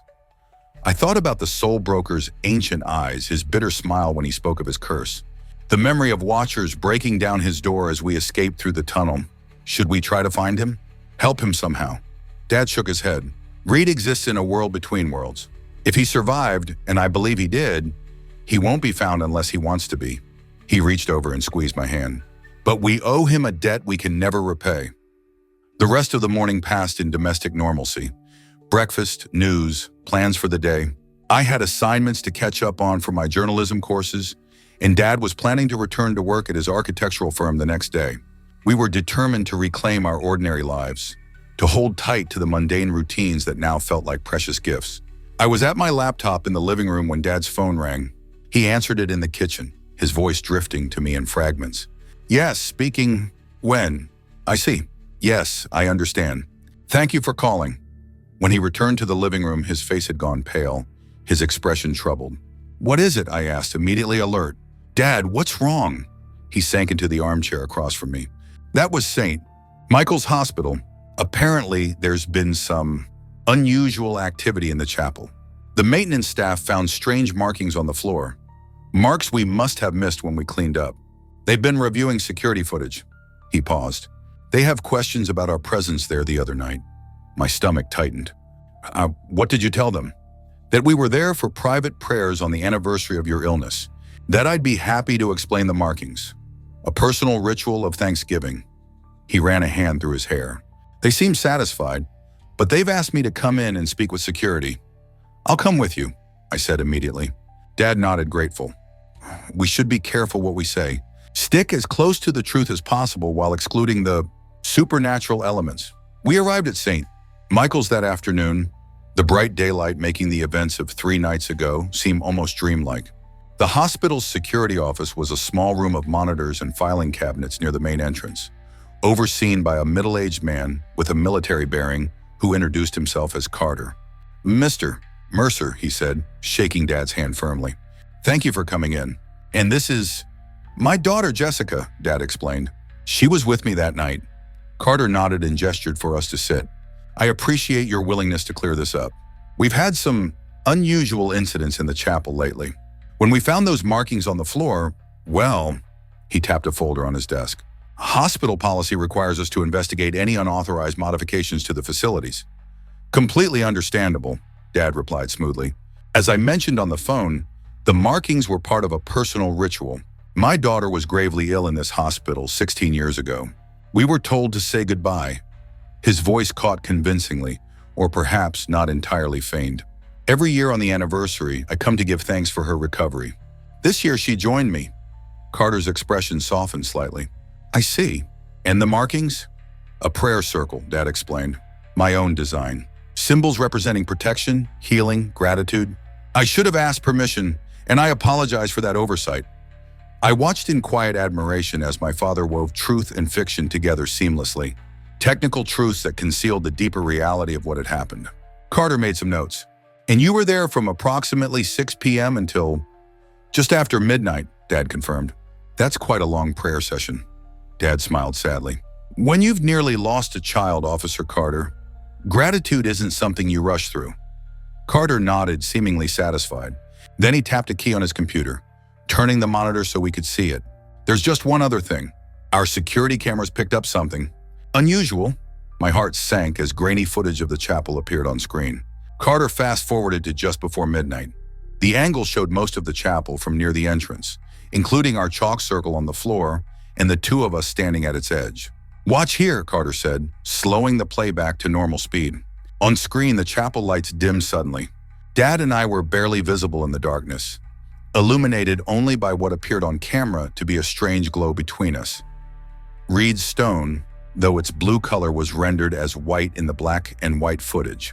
Then came what we'd been dreading, a visual distortion near the altar, a wavering in the air that even the poor quality security camera had captured.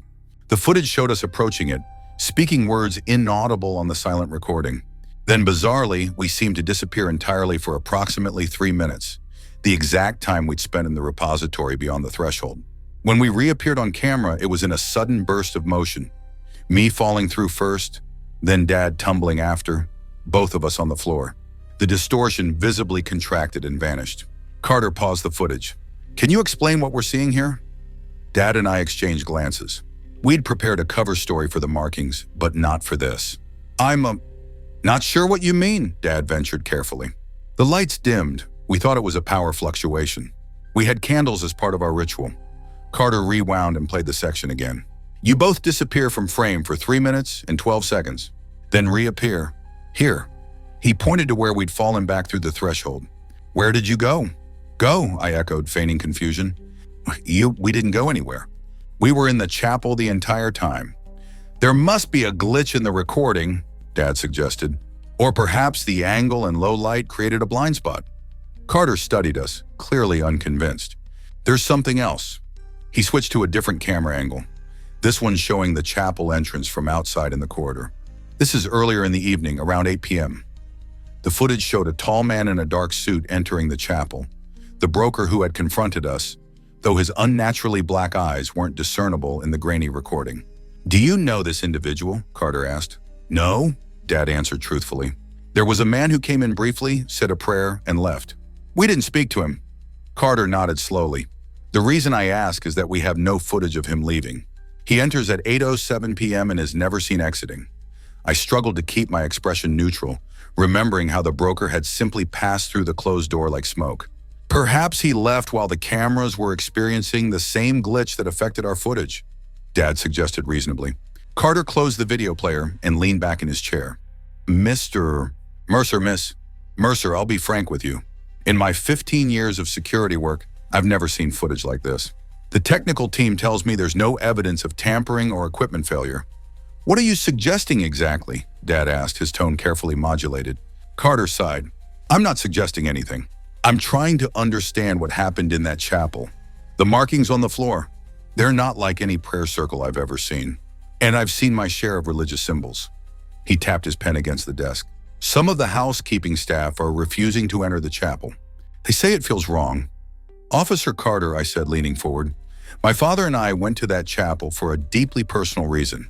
What we experienced there was emotional, powerful, but completely ordinary." I smiled, channeling the earnest journalism student. "If your cameras caught something strange, I'd look to technical explanations before supernatural ones." The word supernatural caused Carter to flush slightly, as if I'd caught him in an embarrassing thought. "Of course," he said, closing the folder.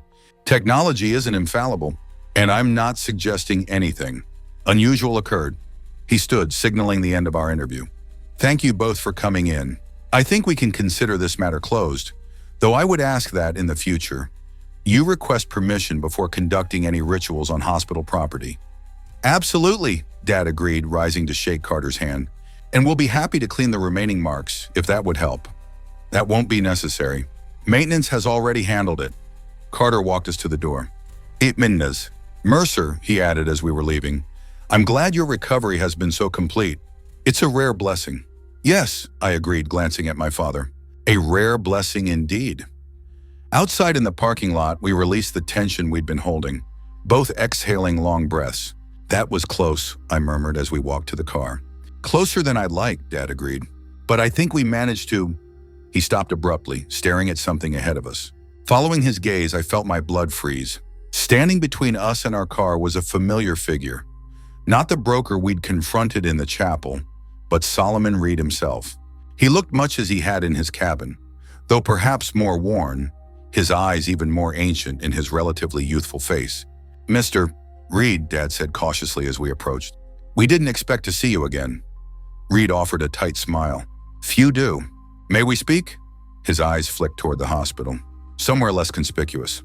We drove to a nearby park, finding a secluded bench beneath towering oak trees. Reed moved stiffly, I noticed, as if in pain, though he made no complaint. You succeeded, he said once we were seated, his tone making it a statement rather than a question. Dad nodded. Thanks to you. Your stone, your knowledge. Without them, I would have lost everything. Not everything, Reed corrected, glancing at me. But yes, the outcome was favorable. His gaze shifted to Dad's shadow, clearly visible on the grass beside our bench. Complete restoration. Rare. We thought, I began, then hesitated. At your cabin, the Watchers nearly destroyed my sanctuary, Reed confirmed. But as I told you, they cannot kill me. My arrangement doesn't allow for such mercy. A bitter smile crossed his lips. I've been rebuilding. It's not the first time, nor will it be the last. Why did you come find us? Dad asked. Is something wrong? Reed was quiet for a moment, his fingers tracing patterns on the weathered wood of the bench. The repository was breached, a soul reclaimed. Such events reverberate, create ripples. He looked up, his ancient eyes serious.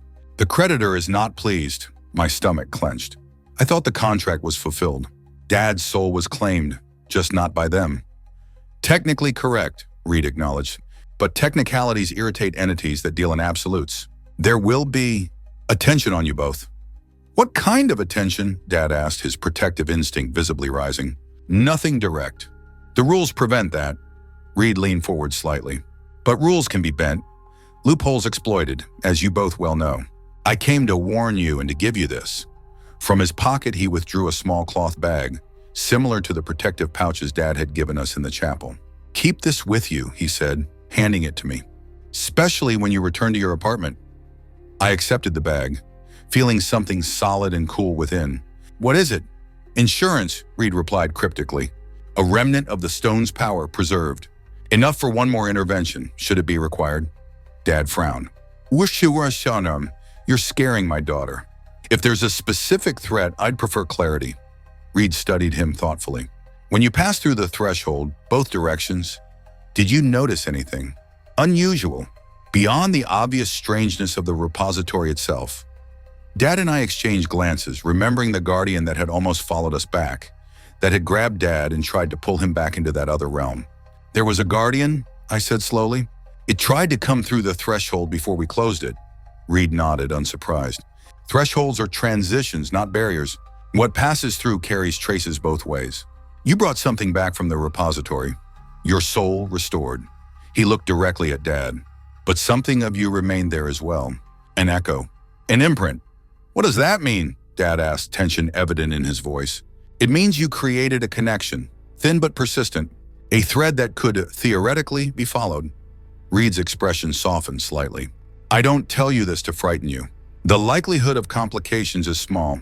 But after what you achieved, something the creditor and its agents believed impossible, caution is warranted. For how long? I asked. Days? Weeks? Months, perhaps, Reed replied. The echo will fade with time, the connection weaken. In a year, it should be gone entirely. Dad absorbed this, then reached over to take the cloth bag from my hand. And this will help? It will alert you to intrusions from beyond. Watchers, brokers, anything that doesn't belong in your reality, and it may provide limited protection. Reed stood, his movements still careful, pained. Consider it a parting gift from someone who appreciates what you accomplished. Thank you, Dad said sincerely. Ma firme. For everything, we owe you nothing, Reed interrupted firmly. What I did for you, I did for my own reasons. A shadow crossed his face, and I remembered what Dad had told me, that Reed had once made a similar deal for his daughter, long ago. Live your life, Robert Mercer, complete and whole. That is payment enough. As Reed turned to leave, I called after him. Will we see you again? He paused, looking back with that ancient, knowing gaze. Pray that you don't, Jessica Mercer. My appearance is rarely a harbinger of good things. His lips curved in a small, sad smile. But I will be watching from time to time. Old habits. We watched him walk away, his figure seeming to blur slightly at the edges, becoming harder to focus on the further he got. By the time he reached the edge of the park, he had vanished entirely. Not suddenly, but gradually, like mist dissipating in sunlight. "Do you believe him?" I asked Dad as we returned to the car. "About the echo, the connection?" Dad weighed the cloth bag in his palm, then carefully placed it in his pocket. "Reed has no reason to lie to us, and every reason to warn us if there's genuine cause for concern." He unlocked the car door. "We'll be vigilant but not fearful. I didn't get my soul back just to live in dread of losing it again." That evening, as dusk gathered outside the windows of Dad's house, we discussed what Reed had told us, trying to determine what precautions were reasonable without succumbing to paranoia. "I should go back to my apartment tomorrow," I said, though the idea suddenly seemed less appealing after Reed's warning. "I have classes, assignments due." Dad nodded, though I could see his reluctance. "Of course, life goes on." He fingered the cloth bag Reed had given us. "Take this with you. I still have the protective pouches from before." The television murmured in the background, a cooking show providing comforting white noise. Outside, streetlights flickered on one by one as darkness fell. "Do you regret it?" I asked suddenly. "Making the deal in the first place? Now that you know what it cost you, what risks still remain?" Dad turned to me, his expression softening. "Not for a single moment," he said firmly. 16 years without a shadow was a small price to pay for 16 years with you." Tears pricked my eyes. "We could have lost everything trying to get your soul back.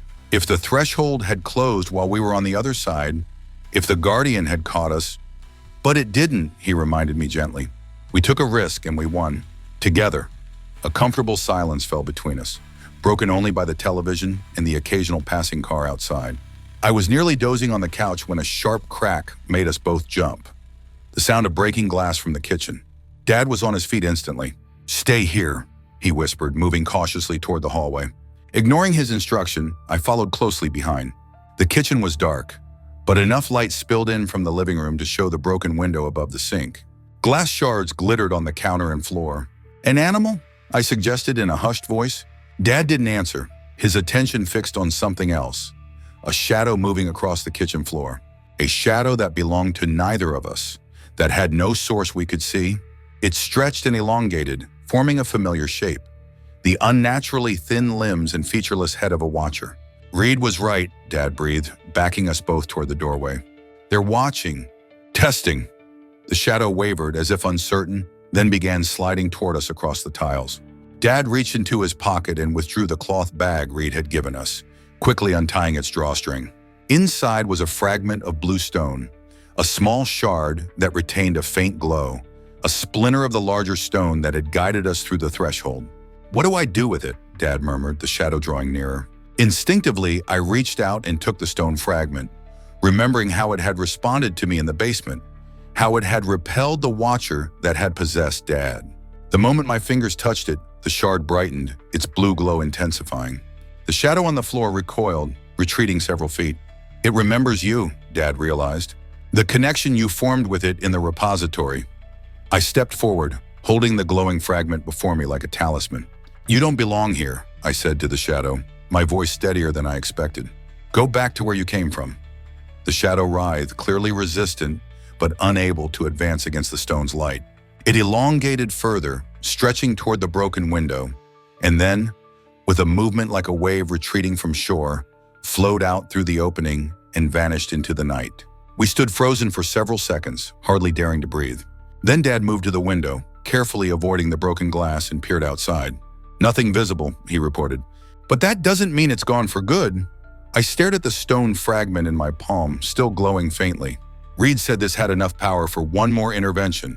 Does that mean it's useless now?" Dad took the fragment gently from my hand, examining it. Not entirely depleted, but weaker. It drove the shadow away, but didn't destroy its connection. He looked up, his expression grim. "We need to be prepared for it to return, and possibly bring friends." That night, we salt lines across the renovated windowsill and every other entrance to the house. Doorways, the fireplace, even the dryer vent. Dad had been collecting such protective substances over the years, preparing for a confrontation he thought was inevitable. Now they served a new purpose, not to save him from collection, but to protect the soul he'd reclaimed. I called my professors, arranging to attend classes virtually for the week.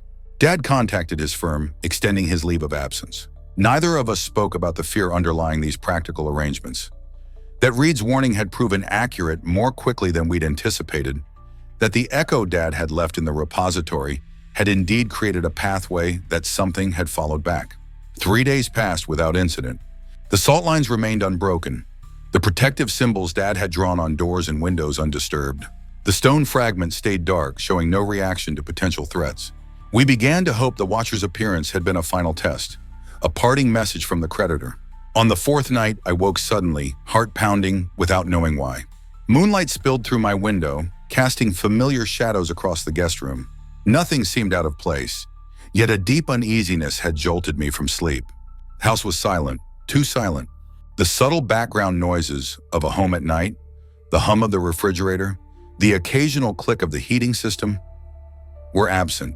I strained my ears and heard nothing, not even the distant sound of traffic from the main road several blocks away.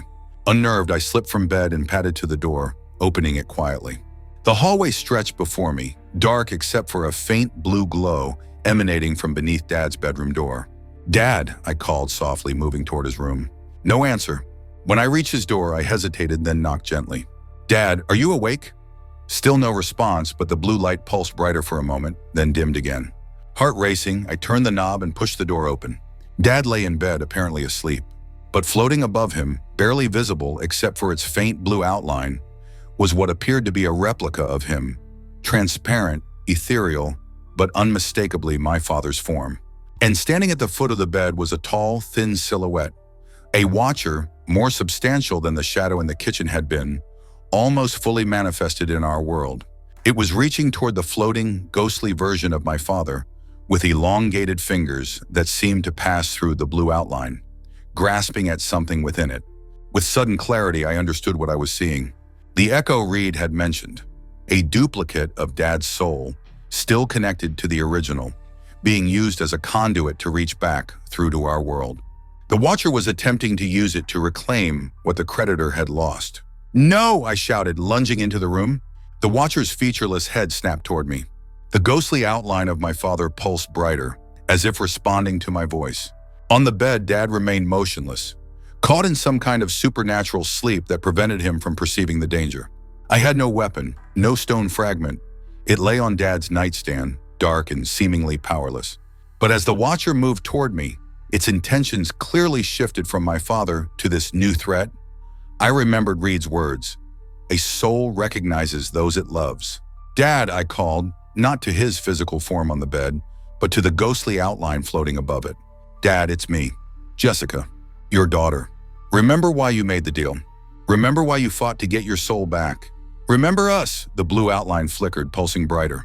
The Watcher hesitated, glancing back at it with what seemed like confusion. "You sacrificed everything for me," I continued, my voice gaining strength. "Now it's my turn to fight for you. Come back to me, all of you. Break the connection. Don't let them use you to create a pathway." The ghostly form trembled, then began to descend slowly toward Dad's sleeping body. The Watcher made a sound like tearing silk, reaching desperately for the fading outline. "That's it," I encouraged. "Come home. Wholly, completely home." The blue outline sank into Dad's chest and disappeared. Immediately, Dad gasped and sat upright, his eyes flying open. "Jessica!" he cried, seeing me across the room. "What?" His eyes widened as he registered the Watcher, now fully visible to him. The entity seemed to spasm with rage or frustration, its form fluctuating as if struggling to maintain its presence in our reality. Dad lunged for the stone fragment on his nightstand.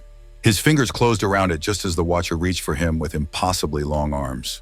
Together, he gasped, holding out his hand to me. I rushed to his side, grabbing his outstretched hand. The moment our fingers interlaced, the stone fragment blazed to life between our palms, burning blue-white like a miniature star. The Watcher shrieked, a sound like metal grinding against metal, and recoiled. Its form began to unravel, tendrils of darkness dispersing like smoke in wind. "You have no power here," Dad said, his voice resonant with authority. "No claim, no connection. Begone." The light from the stone fragment expanded, filling the room with blue radiance. The Watcher's form completely destabilized, collapsing into wisps of shadow that faded into nothing. As the light dimmed, normal sounds rushed back. The hum of the refrigerator, the tick of Dad's bedside clock, a dog barking distantly outside. Reality reasserted itself, solid and ordinary. Dad opened his palm, revealing the stone fragment, now completely dark, a dull gray shard with no hint of its former power. "It's gone," he whispered. "Completely drained." I sank onto the edge of the bed, suddenly exhausted. What happened? What was that? That copy of you floating above you?" Dad's expression was troubled. "The echo Reed warned us about. A psychic impression of my soul left in the repository. They were using it like a fishing line, trying to reel something back through." He rubbed his chest unconsciously. I could feel it, even in sleep.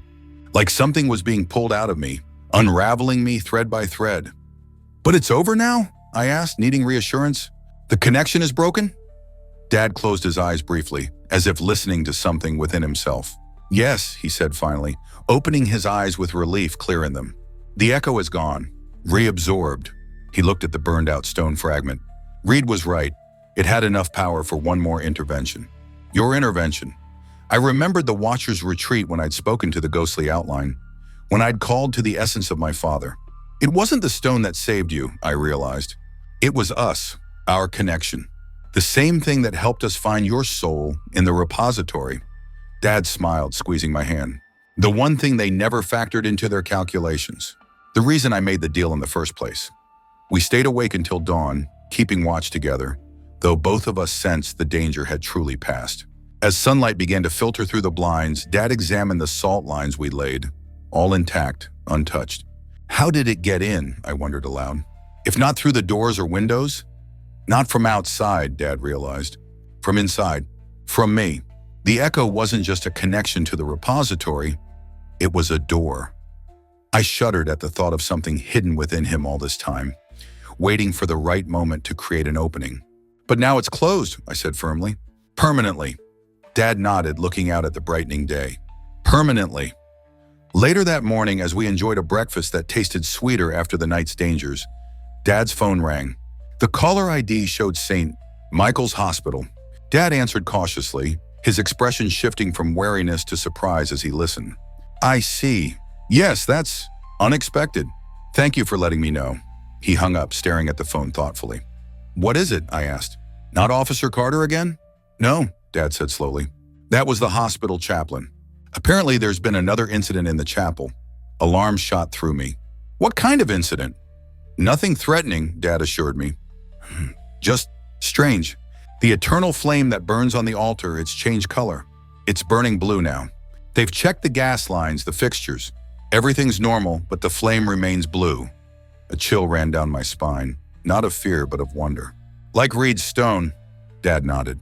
The chaplain thought I might want to know, given our recent prayer ritual there. Apparently, he finds it beautiful, comforting even. He's convinced it's a sign of divine favor. I thought about Reed, about thresholds and echoes, about the blue light that had guided us through darkness and brought my father's soul home. Maybe he's not entirely wrong, I assured him. Son Tanahming, I suggested. Dad smiled, reaching across the table to take my hand. In the morning light streaming through the kitchen window, his shadow stretched clearly across the floor. Whole, solid, undeniably his. Maybe he's not, Dad agreed softly. Outside, a new day beckoned. Classes to attend, work to resume, a normal life to reclaim. But now we carried with us the knowledge of what existed beyond the veil of everyday reality, of sacrifices made and redeemed, of connections that transcended even the barriers between worlds. And in a hospital chapel across town, a blue flame burned eternal. A small reminder that some thresholds once crossed leave marks on both sides. Not all of them dangerous. Some perhaps even blessed. 1 year to the day after we reclaimed my father's soul, we stood together in St. Michael's Chapel, watching the eternal flame burn blue on the altar. It had never returned to its original color, becoming something of a local legend, a miraculous occurrence that drew visitors from surrounding communities, many seeking healing or comfort in its unusual glow. Dad placed a small bouquet of white lilies beneath it, a private offering of gratitude. I stood beside him, the empty stone fragment hanging from a silver chain around my neck. Powerless now, but a reminder of all we had faced and overcome together.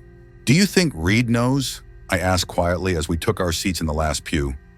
The same one where, 17 years earlier, my father had made his desperate bargain. I'd be surprised if he didn't, Dad replied. He strikes me as someone who keeps track of the repercussions of his actions. The past year had unfolded peacefully, without supernatural disturbance. After that night when the Watcher had tried to use Dad's echo to create a pathway back to our world, the connection had been severed completely. No more shadows without sources, no more text messages from unknown numbers, no more whispers in empty rooms. I had graduated with my journalism degree and secured a position at a respected digital news outlet.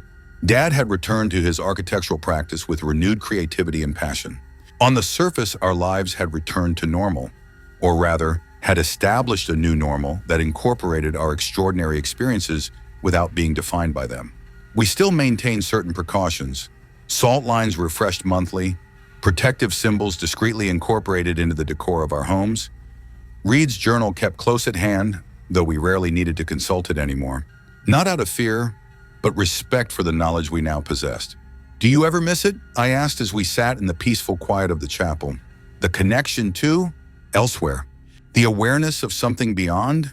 Dad considered this thoughtfully. Not the fear or the deadline hanging over me, but the perspective it gave me. He nodded slowly.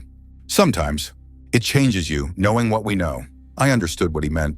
After glimpsing the repository, after seeing beings that existed alongside our reality but separate from it, ordinary life sometimes felt like watching a play where only we could see beyond the stage to the machinery behind the scenes. Officer Carter retired last month, I mentioned, recalling the security guard who had questioned us about the surveillance footage. The hospital newsletter did a profile on him. He mentioned the Blue Flame incident as the strangest case of his career. Dad smiled. "I wonder what he would think if he knew the truth." "He'd probably wish he didn't," I replied, remembering how the knowledge had almost broken us before it saved us. We sat in comfortable silence for a while, watching occasional visitors enter the chapel, kneel briefly before the blue flame, then depart, each carrying their own burdens, their own hopes, unaware of the true nature of the miracle they sought comfort from. Dad checked his watch. "We should probably go. Mom's expecting us for dinner." Another change the past year had brought, a tentative reconciliation with my mother. After 16 years of distance following their divorce, Dad had reached out to her, somehow finding the words to bridge the gulf between them without revealing the supernatural truth that had contributed to their separation. "She asked about your shadow yesterday," I said as we stood to leave. "In that joking way where she's not really joking." Dad sighed. "She always knew something was wrong, even if she couldn't name it. Said I seemed partial, present but absent at the same time." "You were," I pointed out, "literally missing a fundamental part of yourself." He nodded, then gave me a sidelong glance. "Speaking of missing parts, how's Nathan?" I felt my cheeks warm. Nathan was the young journalist I'd been dating for the past 6 months, my first serious relationship since before the ordeal with Dad's soul. "He's good." Confused about why I always check for shadows in photographs, but good. Dad laughed. "Some habits are hard to break." We walked toward the chapel door, but before we reached it, it swung open. A young couple entered, the woman heavily pregnant, both looking exhausted and worried in the way only hospital visitors can. They nodded politely as they passed us, making their way to the front pews. I heard the woman whisper something about the blue flame, about the stories of healing she'd heard. Dad and I exchanged glances, both recognizing the desperate hope in their faces. The same hope that had driven him to this chapel 17 years ago. "Should we tell them?" I whispered as we stepped into the hallway. "That sometimes miracles come with prices attached?" Dad looked back at the couple, his expression softening. "No," he said finally. "Simply him. Let them have their hope, and pray they never need to make the kind of choices I did." Outside, the afternoon sun cast clear, sharp shadows across the hospital grounds. Mine normal, Dad's restored, both anchoring us firmly to the world we belonged in. As we walked to the car, I found myself scanning the tree line out of habit, checking for tall, thin silhouettes where they shouldn't be. But there was nothing, just ordinary trees swaying in the breeze, ordinary shadows stretching across ordinary grass. "Do you think it's really over?" I asked, voicing the question that still surfaced occasionally, despite a year of peace. "Completely over?" Dad unlocked the car, considering my question seriously rather than dismissing it with easy reassurance. "I believe the direct threat is gone," he said carefully. "The contract fulfilled, the connection severed. But knowledge!" He glanced back at the hospital chapel with its blue flame. Knowledge leaves its mark. We've glimpsed behind the veil. We can't unsee what we've seen. I touched the stone fragment at my neck. Would you change it if you could? Go back to not knowing. Not a chance, Dad replied without hesitation. The price of ignorance was too high. As we drove away from St. Michael's Hospital, perhaps for the last time, our annual pilgrimage complete, I thought about the journey we'd taken together. From a shadowless photo that sparked panic to a desperate race against supernatural forces. From the threshold between worlds to the final severing of an otherworldly connection. Father and daughter united by sacrifice, by love, strong enough to reclaim what had been lost. Some might call what happened to us a curse. Others might see it as a strange blessing. A glimpse beyond the ordinary that few ever receive.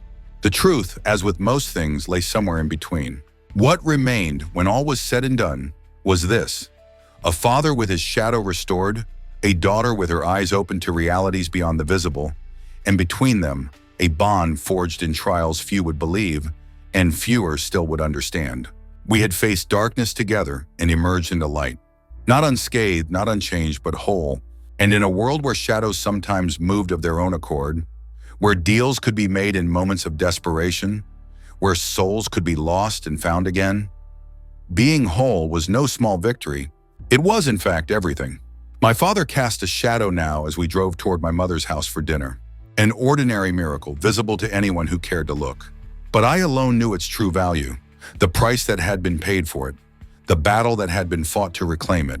And as the hospital receded in the rearview mirror, its blue flame hidden once more behind stone walls, I silently thanked whatever forces had allowed us this ending. Not perfect, perhaps, but perfect enough. A father restored, a daughter wiser, a shadow regained. Some debts, it seemed, could be repaid after all,